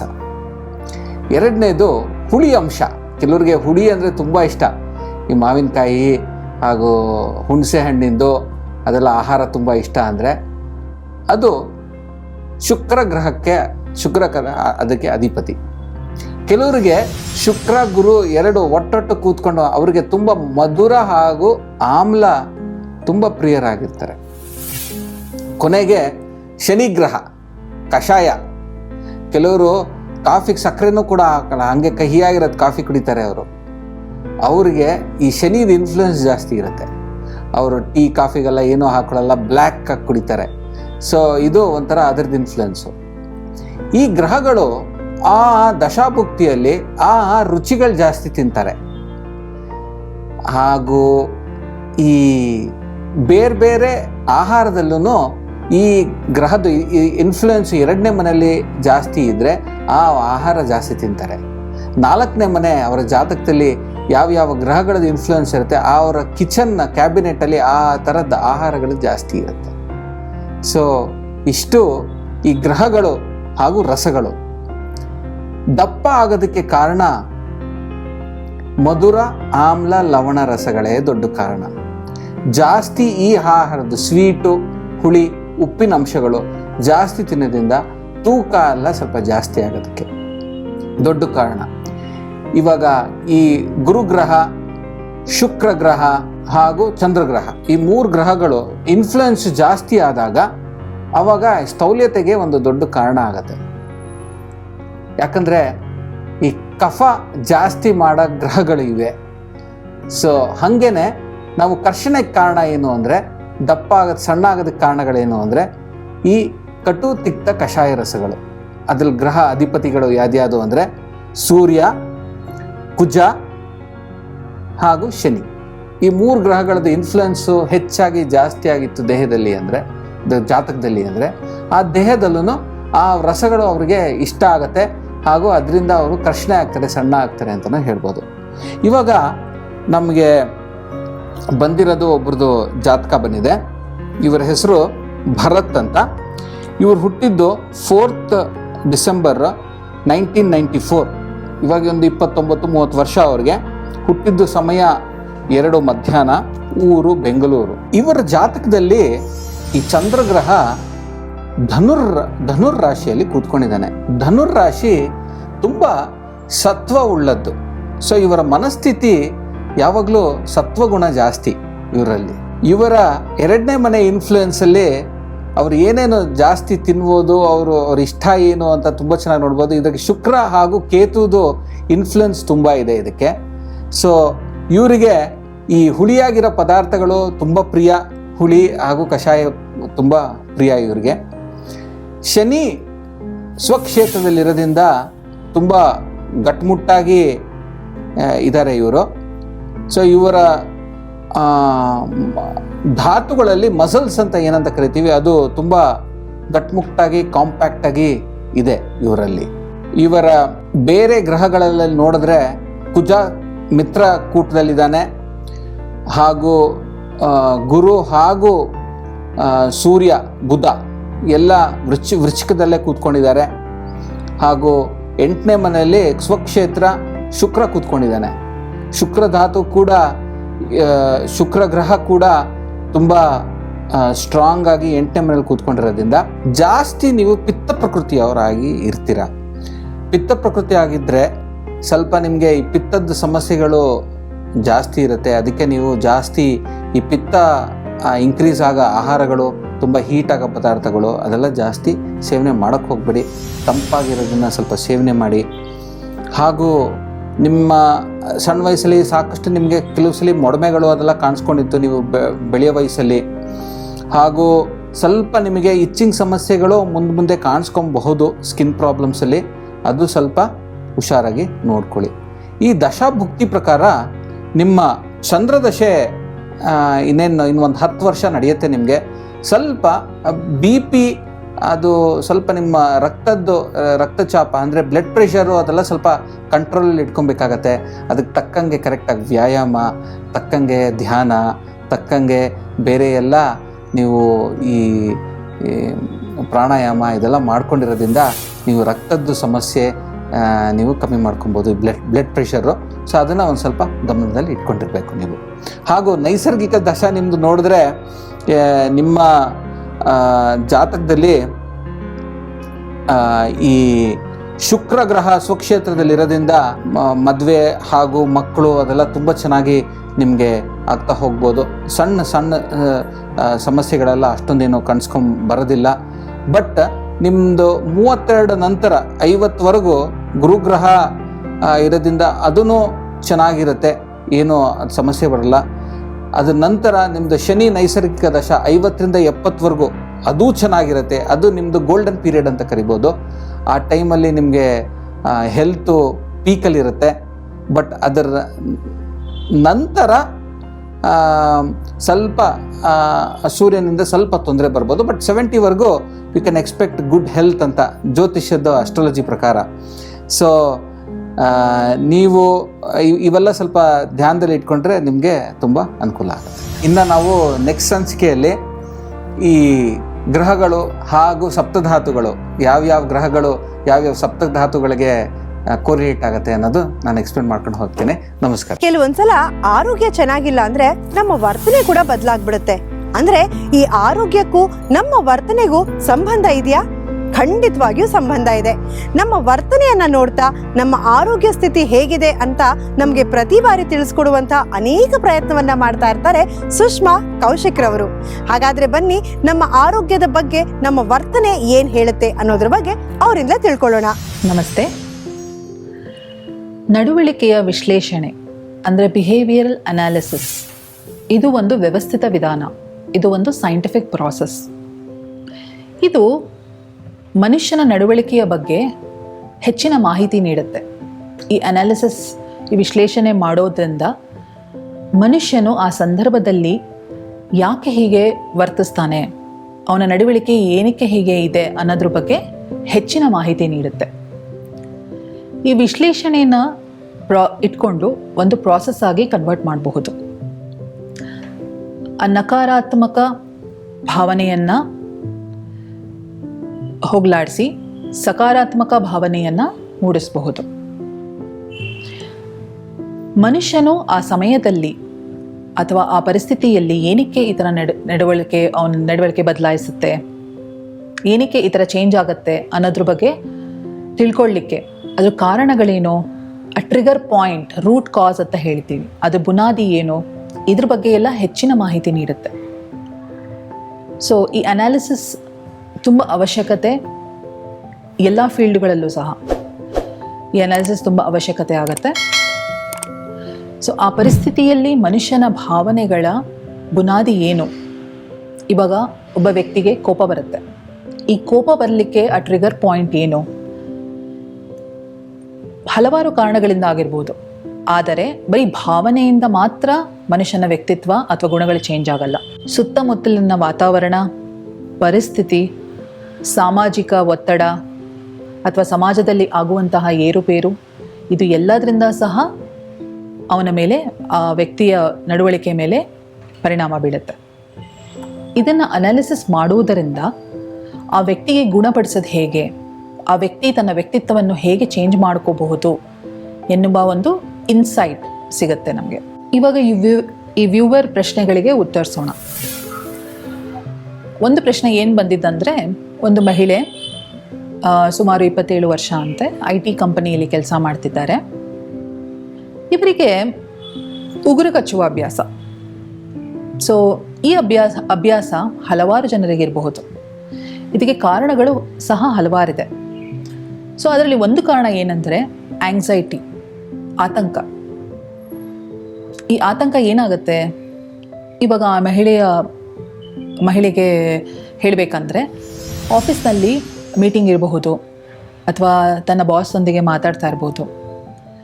ಆ ಮೀಟಿಂಗಲ್ಲಿ ಏನಾಗುತ್ತೆ, ನಾನು ಏನು ಮಾತಾಡ್ತೀನಿ, ಅವ್ರು ಏನು ನನ್ನ ಅಂತಾರೆ ಅನ್ನೋ ಆ ಭಾವನೆಗಳು ಮೊದಲೆಯೇ ಆ ಹುಡುಗಿಗೆ ಮೂಡಬಹುದು. ಸೊ ಆದ್ದರಿಂದ ಇದು ಏನಾಗುತ್ತೆ, ಇವಾಗ ಈ ಮೀಟಿಂಗಲ್ಲಿ ನಾನು ಎಲ್ಲದನ್ನೂ ಸರಿ ಮಾಡಿದ್ದೀನಾ, ತಪ್ಪು ಮಾಡಿದ್ದೀನಾ, ಏನಾರು ಏನಕ್ಕೆ ಮೀಟಿಂಗ್ ಇಟ್ಕೊಂಡಿದ್ದಾರೆ ಅನ್ನೋ ಒಂದು ಟೆನ್ಷನ್ನು ಅಥವಾ ಸ್ಟ್ರೆಸ್ನಲ್ಲಿ ಮಾಡುವಂಥ ಒಂದು ಅಭ್ಯಾಸ. ಈ ಅಭ್ಯಾಸ ತನಗೆ ತಾನೇ ಆಗುತ್ತೆ, ಇದು ಯಾರೂ ಮಾಡಬೇಕು ಅಂತ ಮಾಡಲ್ಲ. ಸೊ ಆಟೋಮ್ಯಾಟಿಕಲಿ ಅದು ಕೂತ್ಕೊಂಡಾಗ ಪರಿಸ್ಥಿತಿಯಲ್ಲಿ ಯೋಚನೆ ಮಾಡ್ತಾ ಇದ್ದಾಗ ತನಗೆ ತಾನೇ ಉಗುರು ಕಚ್ತಾ ಇರೋದು, ಏನೋ ಯೋಚನೆ ಮಾಡ್ತಾ ಇರೋದು, ಯಾರು ಸುತ್ತಮುತ್ತ ಓಡಾಡುವಾಗ ಏನಾದ್ರು ಮಾತಾಡಿದ್ರೂ ಸಹ ಅದರ ಮೇಲೆ ಗಮನ ಇರಲ್ಲ. ಅವರ ಗಮನ ಬರೀ ಆಲೋಚನೆಯಲ್ಲೇ ಮುಳುಗಿರುತ್ತೆ. ಈ ಮೀಟಿಂಗ್ ಏನಾಗ್ಬೋದು, ಏನು ಮಾಡಬಹುದು ಅಂತ. ಅದು ಕಾರಣ. ಇನ್ನೊಂದು ಕಾರಣ ನರ್ವಸ್ನೆಸ್ ಅಂತ ಏನು ಹೇಳ್ತೀವಿ ನಾವು. ತಳಮಳ ಆಗ್ತಿರುತ್ತೆ, ಒಂಥರ ಏನು ಮಾಡಬೇಕು ನಾನು ಅನ್ನೋದು ಗೊತ್ತಾಗಲ್ಲ, ಯಾವಾಗ ನನ್ನ ಕರೀತಾರೋ ಅಂತ ವೆಯ್ಟ್ ಮಾಡ್ತಾ ಇರ್ತಾರೆ ಮೀಟಿಂಗ್ಗೆ.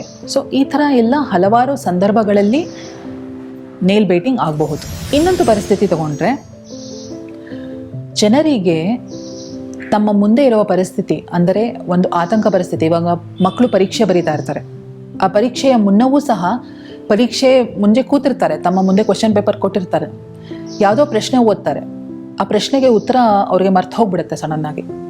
ಸೊ ಈ ಮರ್ತು ಹೋದಾಗಲೂ ಏನು ಮಾಡ್ತಾರೆ, ಯೋಚನೆ ಮಾಡಲಿಕ್ಕೆ ನೈಲ್ ಬೀಟಿಂಗ್ ಮಾಡ್ತಾರೆ, ಉಗುರು ಕಚ್ತಾ ಇರ್ತಾರೆ, ಏನಾದ್ರು ಉತ್ತರ ಬರುತ್ತಾ, ಏನಾದ್ರು ಉತ್ತರ ಸಿಗುತ್ತಾ, ಅಥವಾ ಆ ಸಂದರ್ಭವನ್ನು ಮುಂದೆ ಹೇಗೆ ಹಾಕುವುದು ಅನ್ನೋ ಒಂದು ಆಲೋಚನೆಯಲ್ಲಿಯೂ ಸಹ ಉಗುರು ಕಚ್ಚುವಿಕೆ ಆಗುತ್ತೆ. ಸೊ ಇದು ಒಂದು ಹ್ಯಾಬಿಟ್. ಈ ಹ್ಯಾಬಿಟ್ನ ಸ್ಲೋ ಆಗಿ ಚೇಂಜ್ ಮಾಡ್ಕೋಬಹುದು. ಈ ಚೇಂಜ್ ಮಾಡ್ಕೊಳ್ಳಿಕ್ಕೆ ಬಿಹೇವಿಯರಲ್ ಅನಾಲಿಸಿಸಲ್ಲಿ, ಅಂದರೆ ನಡವಳಿಕೆಯ ವಿಶ್ಲೇಷಣೆಯಲ್ಲಿ ಹಲವಾರು ಸ್ಟೆಪ್ಸ್ ಆರ್ ಸ್ಟ್ರಾಟಜೀಸ್ ಇರುತ್ತೆ. ಸೊ ಇದನ್ನು ಅಳವಡಿಸ್ಕೊಂಡು ಈ ಅಭ್ಯಾಸವನ್ನು ಕಮ್ಮಿ ಮಾಡ್ಕೋಬಹುದು. ಈ ಅಭ್ಯಾಸ ಸಾಮಾಜಿಕ ವರ್ತನೆಗಳಲ್ಲಿ, ಸಮಾಜದಲ್ಲಿ ನಮ್ಮನ್ನು ಬೇರೆಯವ್ರು ನೋಡಿದಾಗ, ಏನಪ್ಪ ಇವ್ರು ಯಾವಾಗಲೂ ಉಗುರು ಕಚ್ತಾ ಇರ್ತಾರೆ, ಇವ್ರು ಇಷ್ಟೊಂದು ಸ್ಟ್ರೆಸ್ಸಲ್ಲಿದ್ದಾರಾ, ಇಟ್ ವಿಲ್ ಬಿಕಮ್ ಆಬ್ವಿಯಸ್ ಅಂತ ಹೇಳ್ತಾರಲ್ಲ, ಓ ಇವ್ರ ಮುಖದಲ್ಲಿ ಇವ್ರಿಗೆ ಆಲ್ರೆಡಿ ಸ್ಟ್ರೆಸ್ ಆಗ್ತಾ ಇದೆ ಅನಿಸುತ್ತೆ, ಅದಕ್ಕೆ ಅವ್ರು ಉಗುರು ಕಚ್ತಾ ಇದ್ದಾರೆ ಅಂತ ಒಂದು ಕನ್ಕ್ಲೂಷನ್ಗೆ ಬಂದುಬಿಡ್ತಾರೆ. ಸೊ ಈ ಬಿಹೇವಿಯರನ್ನು ಚೇಂಜ್ ಮಾಡ್ಕೊಳ್ಳಿಕ್ಕೆ ಸಾಕಷ್ಟು ಹಲವಾರು ಸ್ಟ್ರಾಟಜೀಸ್ ಆರ್ ಪ್ಲ್ಯಾನ್ಸ್ ಇದೆ. ಅದನ್ನು ಅಳವಡಿಸ್ಕೊಂಡ್ರೆ ಖಂಡಿತ ಈ ಬಿಹೇವಿಯರ್ನ ಚೇಂಜ್ ಮಾಡ್ಕೋಬಹುದು. ಮುಂದಿನ ಪ್ರಶ್ನೆ ಏನಂದರೆ, ಈ ಕಾಲ್ನ ಯಾವಾಗಲೂ ಅಳ್ಳಾಡಿಸ್ತಾ ಇರೋದು ಅಥವಾ ಶೇಕ್ ಮಾಡ್ತಾ ಇರೋದು, we call it as leg tapping, ಇದು ಏನಕ್ಕೆ ಆಗುತ್ತೆ? ಒಂದು ವ್ಯೂವರ್ ಕಾಲ್ ಮಾಡಿದಾಗ ಹೀಗೆ ಹೇಳ್ತಾ ಇದ್ರು, ನನ್ನ ಮಗನಿಗೆ 15 ವರ್ಷ, ಎಲ್ಲಿ ಕೂತ್ಕೊಂಡ್ರು ಮ್ಯಾಮ್ ಅಲ್ಲಿ ಕಾಲು ಅಳ್ಳಾಡಿಸ್ತಾನೇ ಇರ್ತಾನೆ ಕಂಟಿನ್ಯೂಸ್ ಆಗಿ ವಿತೌಟ್ ಹಿಸ್ ನಾಲೆಡ್ಜ್. ನಾ ಹೇಳಿದಾಗ ಸ್ಟಾಪ್ ಮಾಡು ಅಂತ ಹೇಳಿದಾಗ ಸ್ಟಾಪ್ ಮಾಡ್ತಾನೆ. ಆದರೆ ಇದು ಅವನಿಗೆ ಗೊತ್ತಿಲ್ಲದೆ ಆಗುವಂಥ ಒಂದು ವರ್ತನೆ. ಅವನಿಗೆ ಗೊತ್ತಾಗಲ್ಲ ಅವನು ಕಾಲ್ ಟ್ಯಾಪ್ ಮಾಡ್ತಾ ಇದ್ದಾನೆ ಅಂತ. ಸೊ ಈ ಸಮಸ್ಯೆಗೆ ಏನು ಅಂತ ಕೇಳ್ತಾರೆ, ಈ ಸಮಸ್ಯೆ ಏನಕ್ಕೆ ಆಗಬಹುದು ಅಂತ. ಎಸ್, ಅಫ್ಕೋರ್ಸ್ ಕಾಲ್ ಟ್ಯಾಪಿಂಗ್ ಕೂಡ ಒಂದು ಸಮಸ್ಯೆನೇ. ಇದು ತನಗೆ ತಾನು ಆಗುವಂಥ ಸಮಸ್ಯೆ. ಇದಕ್ಕೆ ಕಾರಣಗಳೇನೆಂದರೆ ಆಂಗ್ಸೈಟಿ, ಒತ್ತಡ, ಏನೋ ಯೋಚನೆ ಮಾಡ್ತಾ ಇರ್ತೀವಿ ಕೂತ್ಕೊಂಡು, ಆ ಆಲೋಚನೆಗಳಲ್ಲಿ ಮುಳುಗೋಗಿರ್ತೀವಿ. ಅದರಲ್ಲಿ ಏನೋ ಒಂದು ಸ್ಟ್ರೆಸ್ ಆಗುವಂಥ ಆಲೋಚನೆ ಬರುತ್ತೆ. ಇವಾಗ ಏನೋ ಒಂದು ಫೈನಾನ್ಷಿಯಲ್ ಕಂಡೀಷನ್ ಇರುತ್ತೆ, ಒಬ್ಬರಿಗೆ ದುಡ್ಡಿನ ಒತ್ತಡ ಇರುತ್ತೆ. ಆ ಒತ್ತಡ ಇರುವಾಗ ಏನೋ ಯೋಚನೆ ಮಾಡ್ತಾ ಇರ್ತಾರೆ, ನಾನು ಅದು ಮಾಡಬೇಕು, ಬ್ಯಾಂಕಿಗೆ ಹೋಗಬೇಕಿತ್ತು, ಇದನ್ನು ಮಾಡಬೇಕಿತ್ತು, ಅದನ್ನ ದುಡ್ಡಿಲ್ಲ, ಆ ಲೋನ್ ತೊಗೋಬೇಕು ಅಂತೆಲ್ಲ ಯೋಚನೆ ಮಾಡ್ತಾ ಇರ್ತಾರೆ. ಆ ಯೋಚನೆ ಮಾಡುವ ಸಂದರ್ಭದಲ್ಲಿ ಕಾಲ್ನ ಸುಮ್ಮನೆ ಟ್ಯಾಪ್ ಮಾಡ್ತಾ ಇರ್ತಾರೆ. ಅದು ಆಲೋಚನೆಯ ಜೊತೆಗೆ ಕಾಲ್ ಟ್ಯಾಪ್ ಆಗ್ತಾ ಇರುತ್ತೆ. ಅದು ಅವ್ರಿಗೆ ಗೊತ್ತೇ ಇರಲ್ಲ. ಯಾರು ಅವ್ರ ಮುಖ ನೋಡಿದಾಗ ಅಥವಾ ಕಣ್ಣಲ್ಲಿ ಕಣ್ಣಿಟ್ಟು ಯಾರೋ ಹೇಳಿದಾಗ ಏನಕ್ಕೆ ಹಿಂಗೆ ಮಾಡ್ತಾ ಇದೆಯಾ, ಸ್ಟಾಪ್ ಮಾಡು ಅಂದಾಗ ಅವ್ರಿಗೆ ಅರಿವಾಗುತ್ತೆ. ಅಲ್ಲಿ ತನಕ ಅವ್ರ ಅಭ್ಯಾಸ ಮಾಡ್ತಾ ಇದ್ದಾರೆ ಅನ್ನೋದು ಅವ್ರಿಗೆ ಗೊತ್ತಿರಲ್ಲ. ಅದು ಒಂದು ಸಂದರ್ಭ. ಇನ್ನೊಂದು ಸಂದರ್ಭ, ಕೆಲವು ಇಂಟರ್ವ್ಯೂನಲ್ಲಿ ವೆಯ್ಟ್ ಮಾಡ್ತಾ ಇರ್ತಾರೆ ಅವ್ರ ಇಂಟರ್ವ್ಯೂ ನೆಕ್ಸ್ಟ್ ರೌಂಡ್ ಹೋಗೋಕ್ಕೆ. ಆವಾಗಲೂ ನೆಕ್ಸ್ಟ್ ರೌಂಡಲ್ಲಿ ನನಗೆ ಏನು ಪ್ರಶ್ನೆಗಳನ್ನು ಕೇಳಬಹುದು, ನಾನು ಆ ಪ್ರಶ್ನೆಗೆ ಉತ್ತರ ಕೊಡೋಕ್ಕಾಗತ್ತಾ ಅಥವಾ ಆಗಲ್ವಾ ಅನ್ನೋ ಆಲೋಚನೆಯಲ್ಲೂ ಸಹ ಕಾಲ್ ಟ್ಯಾಪ್ ಮಾಡ್ತಾ ಇರ್ತಾರೆ. ಆ್ಯಂಡ್ ಇನ್ನೂ ಒಂದು ಸನ್ನಿವೇಶ, ಕೆಲವರಿಗೆ ನರಗಳ ದೌರ್ಬಲ್ಯತೆ ಇರುತ್ತೆ, ನರ್ವ್ ವೀಕ್ನೆಸ್ ಇರುತ್ತೆ. ಆ ವೀಕ್ನೆಸ್ಸಲ್ಲೂ ಸಹ ಕಾಲ್ ಕಾನ್ಸ್ಟೆಂಟ್ಲಿ ಟ್ಯಾಪ್ ಆಗ್ತಾ ಇರುತ್ತೆ. ಇದು ಅವರ ಕಂಟ್ರೋಲಲ್ಲಿರಲ್ಲ. ಸೊ ಇದು ಒಂದು ಪರಿಸ್ಥಿತಿ. ಆ್ಯಂಡ್ ಕೆಲವು ಪ್ರಾಬ್ಲಮ್ಸ್ ಅಂತ ಹೇಳ್ತೀವಿ, ಏನಂದರೆ attention deficit hyperactivity disorder and ADHD ಅಂಥ ಮಕ್ಕಳಿಗೆ ನರ್ವ್ ವೀಕ್ನೆಸ್ ತುಂಬ ಇರುತ್ತೆ. ಅವರು ಕಾನ್ಸ್ಟೆಂಟ್ಲಿ ಕೈಯಲ್ಲೋ ಕಾಲಲ್ಲೋ ಟ್ಯಾಪ್ ಮಾಡ್ತಾನೇ ಇರ್ತಾರೆ. ಸೊ ಅವ್ರ ಫಿಸಿಕಲ್ ಆ್ಯಕ್ಟಿವಿಟಿ ಜಾಸ್ತಿ ಆಗಿರುತ್ತೆ. ಸೊ ಈ ಥರ ಕಂಡೀಷನ್ಸ್ಗೆ ಒಂದು ಪ್ರೊಫೆಷ್ನಲ್ನ ಕನ್ಸಲ್ಟ್ ಮಾಡೋದು ಒಳ್ಳೆಯದು. ಈ ಹ್ಯಾಬಿಟ್ಗಳನ್ನು ಸಹ ಬಿಹೇವಿಯರಲ್ ಅನಾಲಿಸಿಸ್ ಮೂಲಕ ಚೇಂಜ್ ಮಾಡ್ಕೋಬಹುದು, ಬದಲಾಯಿಸ್ಕೋಬಹುದು. ಸೊ ಈ ಬದಲಾವಣೆಯಿಂದ ತಮ್ಮ ದಿನಚರಿಯಲ್ಲಿ ಅಡಚಣೆಗಳು ಬರಲ್ಲ. ಎಲ್ಲೇ ಸಾಮಾಜಿಕ ತಾಣಗಳಿಗೆ ಹೋದಾಗ್ಲೂ ಬೇರೆಯವ್ರಿಗೆ ಡಿಸ್ಟರ್ಬ್ ಆಗಲ್ಲ ನಮ್ಮಿಂದ. ಆ್ಯಂಡ್ ನಮಗೆ ನಾವು ಆತ್ಮವಿಶ್ವಾಸ, ಆ ಸಮಯದಲ್ಲಿ ಏನು ಮಾಡಬೇಕು ಅನ್ನೋ ಒಂದು ಆತ್ಮವಿಶ್ವಾಸನೂ ಜಾಸ್ತಿ ಆಗುತ್ತೆ. ಸೊ ಈ ಥರ ಹಲವಾರು ಪ್ರಶ್ನೆಗಳಿಗೆ ಉತ್ತರ ಸಿಗುತ್ತೆ, ನಾವು ಅದನ್ನು ಕಂಡುಕೋಬೇಕು ಅಷ್ಟೆ. ಮುಂದಿನ ಸಂಚಿಕೆಯಲ್ಲಿ ಇನ್ನಷ್ಟು ಬಿಹೇವಿಯರ್ ಅನಾಲಿಸಿಸ್ ಬಗ್ಗೆ ತಿಳ್ಕೊಳ್ಳೋಣ. Thank you. ನೆಗೆಟಿವ್ ಯೋಚನೆಗಳನ್ನ ಮಾಡೋದ್ರಿಂದ ನಮ್ಮ ದೇಹದಲ್ಲಿ ನೆಗೆಟಿವ್ ಹಾರ್ಮೋನ್ಸ್ ರಿಲೀಸ್ ಆಗ್ತಾ ಹೋಗುತ್ತೆ. ಇವೆಲ್ಲ ಹೇಗ್ ಸಾಧ್ಯ? ಇದರ ಬಗ್ಗೆ ಇನ್ನೂ ಹೆಚ್ಚು ಮಾಹಿತಿಯನ್ನ ನಮ್ಗೀಗ ಮ್ಯಾನಿಫೆಸ್ಟೇಷನ್ ಸ್ಪೆಷಲಿಸ್ಟ್ ಅನುಪಮ ಅವರು ನೀಡಲಿದ್ದಾರೆ. ಬನ್ನಿ ತಿಳ್ಕೊಳ್ಳೋಣ. ನಮಸ್ಕಾರ, ನನ್ನ ಹೆಸರು ಅನುಪಮ AH. ನಾನು ಮ್ಯಾನಿಫೆಸ್ಟೇಷನರ್ ಪ್ರಾಕ್ಟೀಷನರ್ ಮತ್ತು ಟ್ಯಾರೋ ಕಾರ್ಡ್ ರೀಡರ್ ಆಗಿದ್ದೇನೆ. ಸೊ ನಾವು ಪ್ರೀವಿಯಸ್ ಎಪಿಸೋಡಲ್ಲಿ ಮ್ಯಾನಿಫೆಸ್ಟೇಷನ್ ಅಂದ್ರೆ ಏನು, ಅದು ಹೇಗೆ ವರ್ಕ್ ಆಗುತ್ತೆ, ಅದಕ್ಕಾಗಿ ನೀವೇನು ಪ್ರಿಪೇರ್ ಆಗಿರಬೇಕು ಅನ್ನೋದನ್ನು ನೋಡ್ಕೊಂಡ್ವಿ. ಸೊ ಇವಾಗ ನೆಕ್ಸ್ಟ್ ಇದಕ್ಕೆ ಮ್ಯಾನಿಫೆಸ್ಟೇಷನಲ್ಲಿ ಕೆಲವೊಂದು ಮೆಥಡ್ಸ್ ಇರುತ್ತೆ. ಆ ಮೆಥಡ್ಸ್ನ ನೀವು ಫಾಲೋ ಮಾಡಿದರೆ ನಿಮಗೆ ಸಕ್ಸಸ್ ಖಂಡಿತ ಸಿಗುತ್ತೆ ಅಂತ ಹೇಳ್ಬೋದು. ಸೊ ಆ ಮೆಥಡ್ಸ್ ಏನು ಅನ್ನೋದನ್ನು ನೋಡ್ಕೊಳ್ಳೋಣ. ಫಸ್ಟ್ ಇದು ಮೆಥಡ್ಸ್ ಯಾಕೆ ಫಾಲೋ ಮಾಡಬೇಕು ಅಂತ ತಿಳ್ಕೊಂಡ್ಬಿಡೋಣ. ಯಾಕಂದರೆ ಮ್ಯಾನಿಫೆಸ್ಟೇಷನ್ ಅನ್ನೋದು ಒಂದು ವೈಬ್ರೇಷನ್ ಮೇಲೆ ವರ್ಕ್ ಆಗುತ್ತೆ. So vibration, law of attraction ಮೇಲೆ ವರ್ಕ್ ಆಗುತ್ತೆ. ಇದು ನಿಮ್ಮ ಸಬ್ ಕಾನ್ಷಿಯಸ್ ಮೈಂಡ್ ಕೂಡ ಇದರಲ್ಲಿ ಇಂಪಾರ್ಟೆಂಟ್ ಆಗಿರುತ್ತೆ. ಸೊ ಇದಕ್ಕೆಲ್ಲ ಯಾವ ರೀತಿ ಅಂದರೆ, ನೀವು ಮ್ಯಾಥ್ಸ್ ಎಕ್ಸಾಮ್ ಬರಿತಾ ಇದ್ದೀರಾ ಅಂದರೆ ಮ್ಯಾಥ್ಸಲ್ಲಿ ನೀವು ಸುಮ್ಮನೆ ಏನೋ ಒಂದನ್ನು ಬರೆದ್ಬಿಟ್ಟು ಬರೋಕ್ಕಾಗಲ್ಲ. ಸೊ ಮ್ಯಾಥ್ಸಲ್ಲಿ ನಮಗೆ ಯಾವಾಗಲೂ ಪರ್ಟಿಕ್ಯುಲರ್ ಫಾರ್ಮುಲಾಸ್ನ ಅಪ್ಲೈ ಮಾಡಬೇಕಾಗುತ್ತೆ. ಅಂದರೆ ನಮಗೆ ಒಂದು ರಿಸಲ್ಟ್ ಅನ್ನೋದು ಬರುತ್ತೆ, ಒಂದು ಕರೆಕ್ಟ್ ಆಗಿರೋ ಆನ್ಸರ್ ಸಿಗುತ್ತೆ. ಸೊ ಅದೇ ರೀತಿ ಮ್ಯಾನಿಫೆಸ್ಟೇಷನ್ನಲ್ಲೂ ಕೂಡ ನೀವು ಕೆಲವೊಂದು ಮೆಥಡ್ಸ್ನ ಫಾಲೋ ಮಾಡಬೇಕು. ಈ ಮೆಥಡ್ಸ್ನ ಫಾಲೋ ಮಾಡೋದ್ರಿಂದ ನಿಮಗೆ ಖಂಡಿತವಾಗ್ಲೂ ಸಕ್ಸಸ್ ಸಿಗುತ್ತೆ. ಸೊ ಮೆಥಡ್ಸ್ ಏನಂತ ನೋಡ್ಕೊಳ್ಳೋಣ. ಅದಕ್ಕೂ ಮುಂಚೆ ನೀವು ರೆಡಿ ಇದ್ದೀರಲ್ವಾ? ನಾನು ಏನು ಹೇಳಿದ್ದೆ ಪ್ರೀವಿಯಸ್ ಎಪಿಸೋಡಲ್ಲಿ, ಯಾವಾಗಲೂ ಪಾಸಿಟಿವ್ ಥಿಂಕಿಂಗ್ ಆಗಿರಬೇಕು, ಬೇರೆಯವ್ರ ಬಗ್ಗೆ ನೆಗೆಟಿವ್ ಯೋಚನೆ ಮಾಡಬಾರ್ದು, ಈ ಥರ ಎಲ್ಲ ಇದೆ. ಅದ್ರ ಜೊತೆಗೇ ಈಗ ಮ್ಯಾನಿಫೆಸ್ಟೇಷನ್ ಜರ್ನಿ ನೀವು ಸ್ಟಾರ್ಟ್ ಮಾಡ್ತಾ ಇದ್ದೀರಾ ಅಂದರೆ ಕೆಲವೊಂದು ಪ್ರೀ ರಿಕ್ವೈರ್ಮೆಂಟ್ಸ್ ಇದೆ. ಅದೇನು ಅಂತ ನೋಡ್ಕೊಳ್ಳೋಣ. ಅದೇನು ಅಂದರೆ ಫಸ್ಟ್ ನೀವು ಮೆಡಿಟೇಷನ್ ಮಾಡಬೇಕು. ಮೆಡಿಟೇಷನ್ ಮಾಡೋಕ್ಕೆ ನೀವು ರೆಡಿ ಇರಬೇಕು. ಅಂದಾಗ ಮಾತ್ರ ನಿಮ್ಮ ಮ್ಯಾನಿಫೆಸ್ಟೇಷನ್ ಜರ್ನಿನ ನೀವು ಸ್ಟಾರ್ಟ್ ಮಾಡ್ಬೋದು. ಮೆಡಿಟೇಷನ್ ಯಾಕೆ?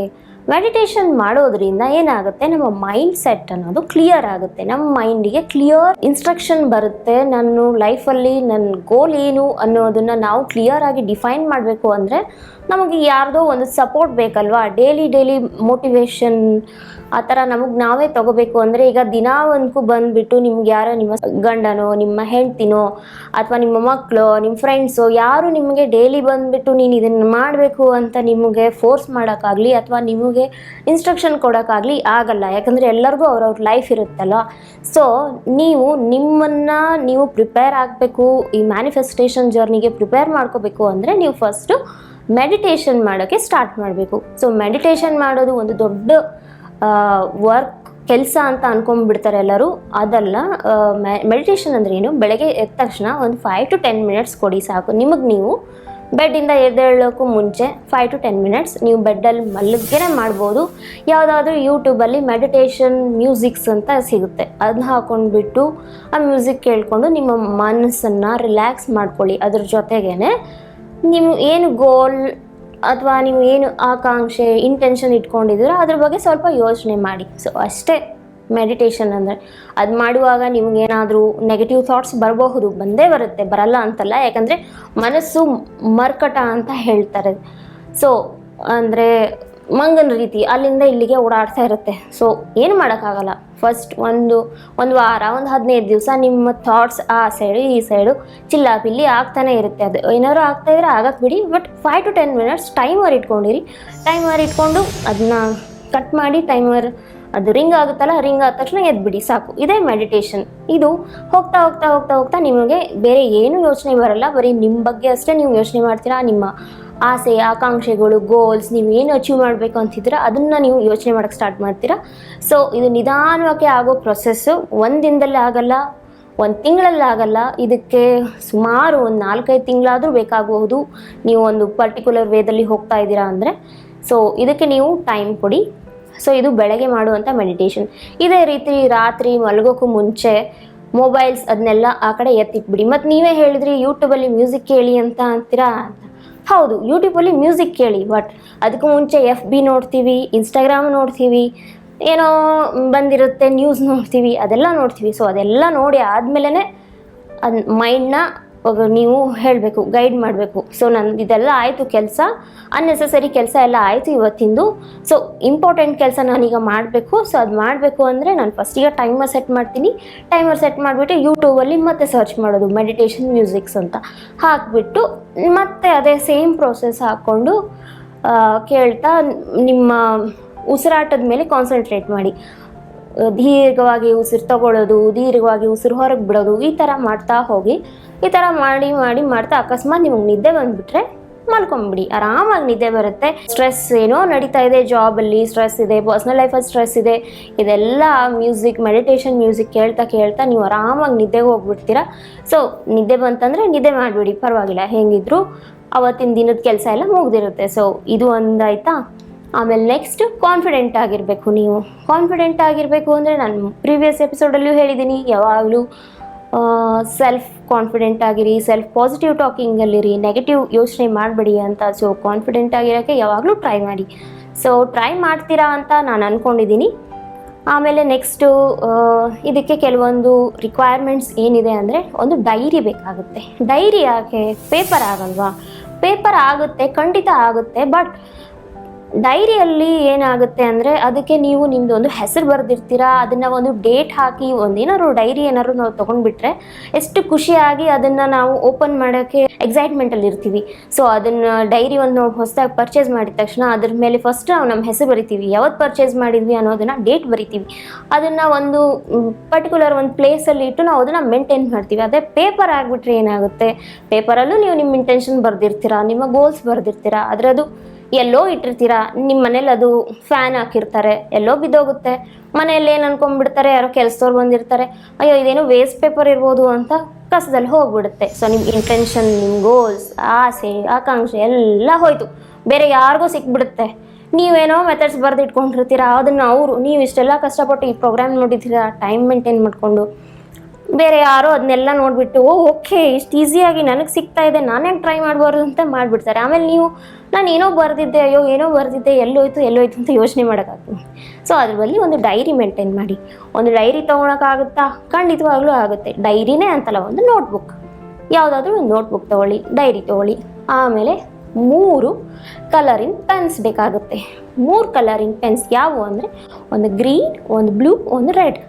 ಇದೇ ಯಾಕೆ ಅಂದರೆ ಗ್ರೀನ್ ಏನಿದೆ ನಿಮ್ಮ ಇಂಟೆನ್ಷನ್ಸನ್ನು ಹೆಚ್ಚು ಮಾಡೋಕ್ಕೆ, ನಿಮ್ಮ ಆಸೆ ಆಕಾಂಕ್ಷೆಗಳನ್ನು ಇನ್ಕ್ರೀಸ್ ಮಾಡೋಕ್ಕೆ ಹೆಲ್ಪ್ ಮಾಡುತ್ತೆ. ಇದು ಒಂದು ಯೂನಿವರ್ಸಿಗೆ ಒಂದು ಫ್ರೀಕ್ವೆನ್ಸಿಯಲ್ಲಿ ಹೋಗ್ತಾ ಇರುತ್ತಲ್ಲ, ಲಾ ಆಫ್ ಅಟ್ರಾಕ್ಷನ್. ಸೊ ಇದನ್ನು ಮೇಂಟೈನ್ ಮಾಡೋಕ್ಕೆ ಇದು ಹೆಲ್ಪ್ ಮಾಡುತ್ತೆ. ಸೊ ಗ್ರೀನ್ ಕಲರ್ ಪೆನ್ನನ್ನು ನಾವು ಯಾವ್ಯಾವಾಗ ಯೂಸ್ ಮಾಡ್ತೀವಿ ಅಂದರೆ ಕರಿಯರ್ ರಿಲೇಟೆಡಲ್ಲಿ ಯೂಸ್ ಮಾಡ್ತೀವಿ, ದುಡ್ಡಿನ ವಿಚಾರದಲ್ಲಿ ಯೂಸ್ ಮಾಡ್ತೀವಿ, ಹೆಲ್ತ್ ರಿಲೇಟೆಡಲ್ಲೂ ಕೆಲವೊಮ್ಮೆ ಯೂಸ್ ಮಾಡ್ತೀವಿ. ಕೆಲವೊಮ್ಮೆ ಅಷ್ಟೇ, ನೆನ್ಪಿಟ್ಕೊಳ್ಳಿ, ನಾನು ಹೇಳ್ತಾ ಇದ್ದೀನಿ ಕೆಲವೊಮ್ಮೆ ಅಷ್ಟೇ. ಆಮೇಲೆ ರೆಡ್ ಯಾಕೆ ಅಂದರೆ ರೆಡ್ನ ಕೆಲವೊಂದಿಷ್ಟು ವಿಚಾರಗಳನ್ನು ನಮ್ಮ ಲೈಫಿಂದ ಕಟ್ ಆಫ್ ಮಾಡಬೇಕಾಗಿರುತ್ತೆ. ಈಗ ಸಪೋಸ್ ಯಾರಿಗೂ BP, ಶುಗರ್, ಥೈರಾಯ್ಡ್ ಈ ಥರ ಎಲ್ಲ ಪ್ರಾಬ್ಲಮ್ಸ್ ಇದೆ ಹೆಲ್ತ್ ರಿಲೇಟೆಡಲ್ಲಿ ತೊಗೊಂಡ್ರೆ, ಇದು ತುಂಬ ಜಾಸ್ತಿ ಆಗಿದೆ ಅಂದಾಗ ಈ ಪ್ರಾಬ್ಲಮ್ಸನ್ನು ನೀವು ಕಟ್ ಆಫ್ ಮಾಡಬೇಕಾಗುತ್ತೆ. ಕೆಲವೊಮ್ಮೆ ಈಗ ಶುಗರಲ್ಲಿ ಶುಗರ್ ಲೆವೆಲ್ಸ್ ಹೆಚ್ಚಾಗಿರುತ್ತೆ, ನೀವು ಏನೇ ಟ್ಯಾಬ್ಲೆಟ್ಸ್ ತೊಗೊಂಡ್ರೂ ಹೆಲ್ಪ್ಫುಲ್ ಆಗ್ತಾ ಇರಲ್ಲ. ಸೊ ಆವಾಗ ಈ ರೆಡ್ ಕಲರ್ ಪೆನ್ನಿಂದ ನೀವು ಬರ್ಕೊಳೋದು, ಕೆಲವೊಂದು ಎನರ್ಜಿ ಸರ್ಕಲ್ ಅಂತ ಇರುತ್ತೆ, ಕೆಲವೊಂದು ಸ್ವಿಚ್ ವರ್ಡ್ಸ್ ಅಂತ ಇರುತ್ತೆ ಮ್ಯಾನಿಫೆಸ್ಟೇಷನಲ್ಲಿ. ಸೊ ಇದನ್ನು ನೀವು ಯೂಸ್ ಮಾಡೋದ್ರಿಂದ ಸ್ವಲ್ಪ ಮಟ್ಟಕ್ಕೆ ನಿಮಗೆ ಹೆಲ್ತಲ್ಲಿ ಇಂಪ್ರೂವ್ಮೆಂಟ್ಸ್ ಕಾಣೋಕ್ಕೆ ಸ್ಟಾರ್ಟ್ ಆಗುತ್ತೆ. ಸೊ ಬಟ್ ಬರೀ ನೀವು ರೆಡ್ ಕಲರ್ ಪೆನ್ ತೊಗೊಂಡು ಬರಿತಾ ಹೋಗ್ತೀನಿ ಅಂದರೆ ಅಲ್ಲ, ಇದಕ್ಕೆ ತಕ್ಕಂಗೆ ನೀವು ಡಾಕ್ಟರ್ನ ಕನ್ಸಲ್ಟ್ ಮಾಡಿಬಿಟ್ಟು ಅವ್ರೇನು ನಿಮಗೆ ಮೆಡಿಟೇಷನ್ಸ್ ಎಲ್ಲ ಹೇಳಿದಾರೋ ಅದನ್ನೆಲ್ಲ ನೀವು ತೊಗೋಬೇಕಾಗುತ್ತೆ. ಆಮೇಲೆ ಏನಾದರೂ ಅವರು ಎಕ್ಸಸೈಸ್ ಮಾಡು ಡೈಲಿ ಅಂದರೆ ಅದನ್ನೂ ಮಾಡಬೇಕಾಗುತ್ತೆ, ಡಯಟ್ ಫಾಲೋ ಮಾಡಬೇಕಾಗುತ್ತೆ, ಮೆಡಿಸಿನ್ಸ್ ತೊಗೋಬೇಕಾಗುತ್ತೆ. ಇದೆಲ್ಲದ್ರ ಜೊತೆಗೆ ಇದು ರೆಡ್ ಪೆನ್ ನಿಮಗೆ ಹೆಲ್ಪ್ ಆಗುತ್ತೆ. ಆಮೇಲೆ ಬ್ಲೂ ಏನಂದರೆ ಬ್ಲೂ ಇನ್ ಜನರಲ್ ಆಗಿ ಎಲ್ಲದಕ್ಕೂ ನಾವು ಯೂಸ್ ಮಾಡ್ಬೋದು. ಈಗ ಇದರಲ್ಲಿ ಮ್ಯಾನಿಫೆಸ್ಟೇಷನ್ ಮೆಥಡ್ಸಲ್ಲಿ ಲೆಟರ್ಸ್ ಬರೆಯೋದು ಎಲ್ಲ ಬರುತ್ತೆ. ಈ ಲೆಟರ್ಸ್ ಬರೆಯೋದನ್ನು ಹೆಚ್ಚಾಗಿ ಬ್ಲೂ ಪೆನ್ನೇ ಯೂಸ್ ಮಾಡ್ತೀವಿ. ಯಾಕಂದರೆ ಕೆಲವೊಮ್ಮೆ ನಾವು ಕನ್ಫ್ಯೂಸ್ ಆಗಿಬಿಡ್ತೀವಿ. ನಮಗೆ ನಾವೇ ಕನ್ಫ್ಯೂಸ್ ಆಗಿಬಿಟ್ರೆ ಯೂನಿವರ್ಸಿಗೆ ನಾವೇನಂತ ಮೆಸೇಜ್ ಕೊಡೋಕ್ಕಾಗುತ್ತೆ ನನಗಿದು ಬೇಕು ಅಂತ. ಸೊ ಆ ಟೈಮಲ್ಲಿ ಬ್ಲೂ ಕಲರ್ ಪೆನ್ ಯೂಸ್ ಮಾಡ್ತೀವಿ. ಸೊ ಈಗ ನಾವು ಕೆಲವೊಂದಿಷ್ಟು ಮಾಹಿತಿಗಳನ್ನ ತಿಳ್ಕೊಂಡ್ವಿ. ಸೊ ಈಗ red pen, blue pen, green pen ಇದನ್ನೆಲ್ಲ ಯಾಕೆ ಯೂಸ್ ಮಾಡ್ತೀವಿ ಅಂತ. ಸೊ ಇದೇ ರೀತಿ ಇನ್ನೂ ಕೆಲವೊಂದಿಷ್ಟು ಮಾಹಿತಿಗಳಿದೆ, ಅದನ್ನೆಲ್ಲ ನಾವು ನೆಕ್ಸ್ಟ್ ಎಪಿಸೋಡಲ್ಲಿ ಹೇಳ್ಕೊಡ್ತೀವಿ. ಕಾರ್ಯಕ್ರಮ ನೋಡಿದ್ದಕ್ಕೆ ಧನ್ಯವಾದಗಳು. ನಮಸ್ತೆ. ನೋಡಿದ್ರಲ್ಲ ವೀಕ್ಷಕರೇ, ಮನುಷ್ಯ ಉತ್ತಮವಾಗಿ ಯೋಚನೆ ಮಾಡುವಂಥ ಪ್ರಕ್ರಿಯೆಯನ್ನ ಅಳವಡಿಸ್ಕೊಂಡ್ರೆ ಜೀವನ ಸುಖಮಯವಾಗಿರುತ್ತೆ, ಆರೋಗ್ಯಕರವಾಗೂ ಇರುತ್ತೆ. ಹಾಗಾದ್ರೆ ಈ ಹ್ಯಾಂಡ್ ರೈಟಿಂಗ್ ಮೂಲಕ, ನಮ್ಮ ಬಿಹೇವಿಯರ್ನ ಮೂಲಕ, ಮ್ಯಾನಿಫೆಸ್ಟೇಷನ್ ಮೂಲಕ, ಇಲ್ಲೆಲ್ಲದರ ಮೂಲಕ ನಾವು ನಮ್ಮ ಆರೋಗ್ಯವನ್ನ ಕಾಪಾಡ್ಕೋಬಹುದು ಅನ್ನುವಂಥ ಒಂದು ಅದ್ಭುತವಾದ ವಿಚಾರವನ್ನ ನಮ್ಮ ಆಯುಷ್ಮಾನ್ ಭವ ಕಾರ್ಯಕ್ರಮದ ಮೂಲಕ ನಾವು ತಿಳ್ಕೊಂಡಿದ್ದೀವಿ. ಇದರ ಕುರಿತಾಗಿ ನೀವು ಕೂಡ ವಿಚಾರಗಳನ್ನ ತಿಳ್ಕೋಬೇಕು ಅಥವಾ ನಿಮ್ಮ ಆರೋಗ್ಯದ ಬಗ್ಗೆ ನೀವು ಹೆಚ್ಚಿನ ಮಾಹಿತಿ ಪಡ್ಕೋಬೇಕು ಅಂದ್ರೆ ನೀವು ಕೂಡ ನಮಗೆ ಬರೆದು ಕಳಿಸ್ಬೋದು, ಅಥವಾ ನಾವು ಹೇಳ್ದಾಗೆ ನಿಮ್ಮ ಫೋಟೋಗ್ರಾಫ್ ಅನ್ನ ಕಳಿಸ್ಬೋದು, ನಿಮ್ಮ ಆಡಿಯೋ ರೆಕಾರ್ಡ್ ಅನ್ನ ಕಳಿಸ್ಬೋದು, ಅಥವಾ ನಿಮ್ಮ ಫ್ರೆಂಡ್ಸ್, ಸ್ನೇಹಿತರು ಯಾರ ಬಗ್ಗೆ ತಿಳ್ಕೋಬೇಕಾದ್ರೂ ಅವರ ಡೀಟೇಲ್ಸ್ ಅನ್ನ ನಮ್ಮ ಕಾರ್ಯಕ್ರಮಕ್ಕೆ ಕಳಿಸೋದ್ರ ಮೂಲಕ, ಈ ಕಾರ್ಯಕ್ರಮದ ಮೂಲಕ ನಿಮ್ಮ ಎಲ್ಲ ಪ್ರಶ್ನೆಗಳಿಗೂ ನಾವು ಉತ್ತರ ಕೊಡ್ತೀವಿ ಅಂತ ಹೇಳ್ತಾ ಮತ್ತಷ್ಟು ವಿಚಾರಗಳೊಂದಿಗೆ ನಿಮ್ಮನ್ನ ಭೇಟಿ ಆಗ್ತೀವಿ ಮುಂದಿನ ಆಯುಷ್ಮಾನ್ ಭವ ಕಾರ್ಯಕ್ರಮದಲ್ಲಿ. ಅಲ್ಲಿವರೆಗೂ ನಮಸ್ಕಾರ.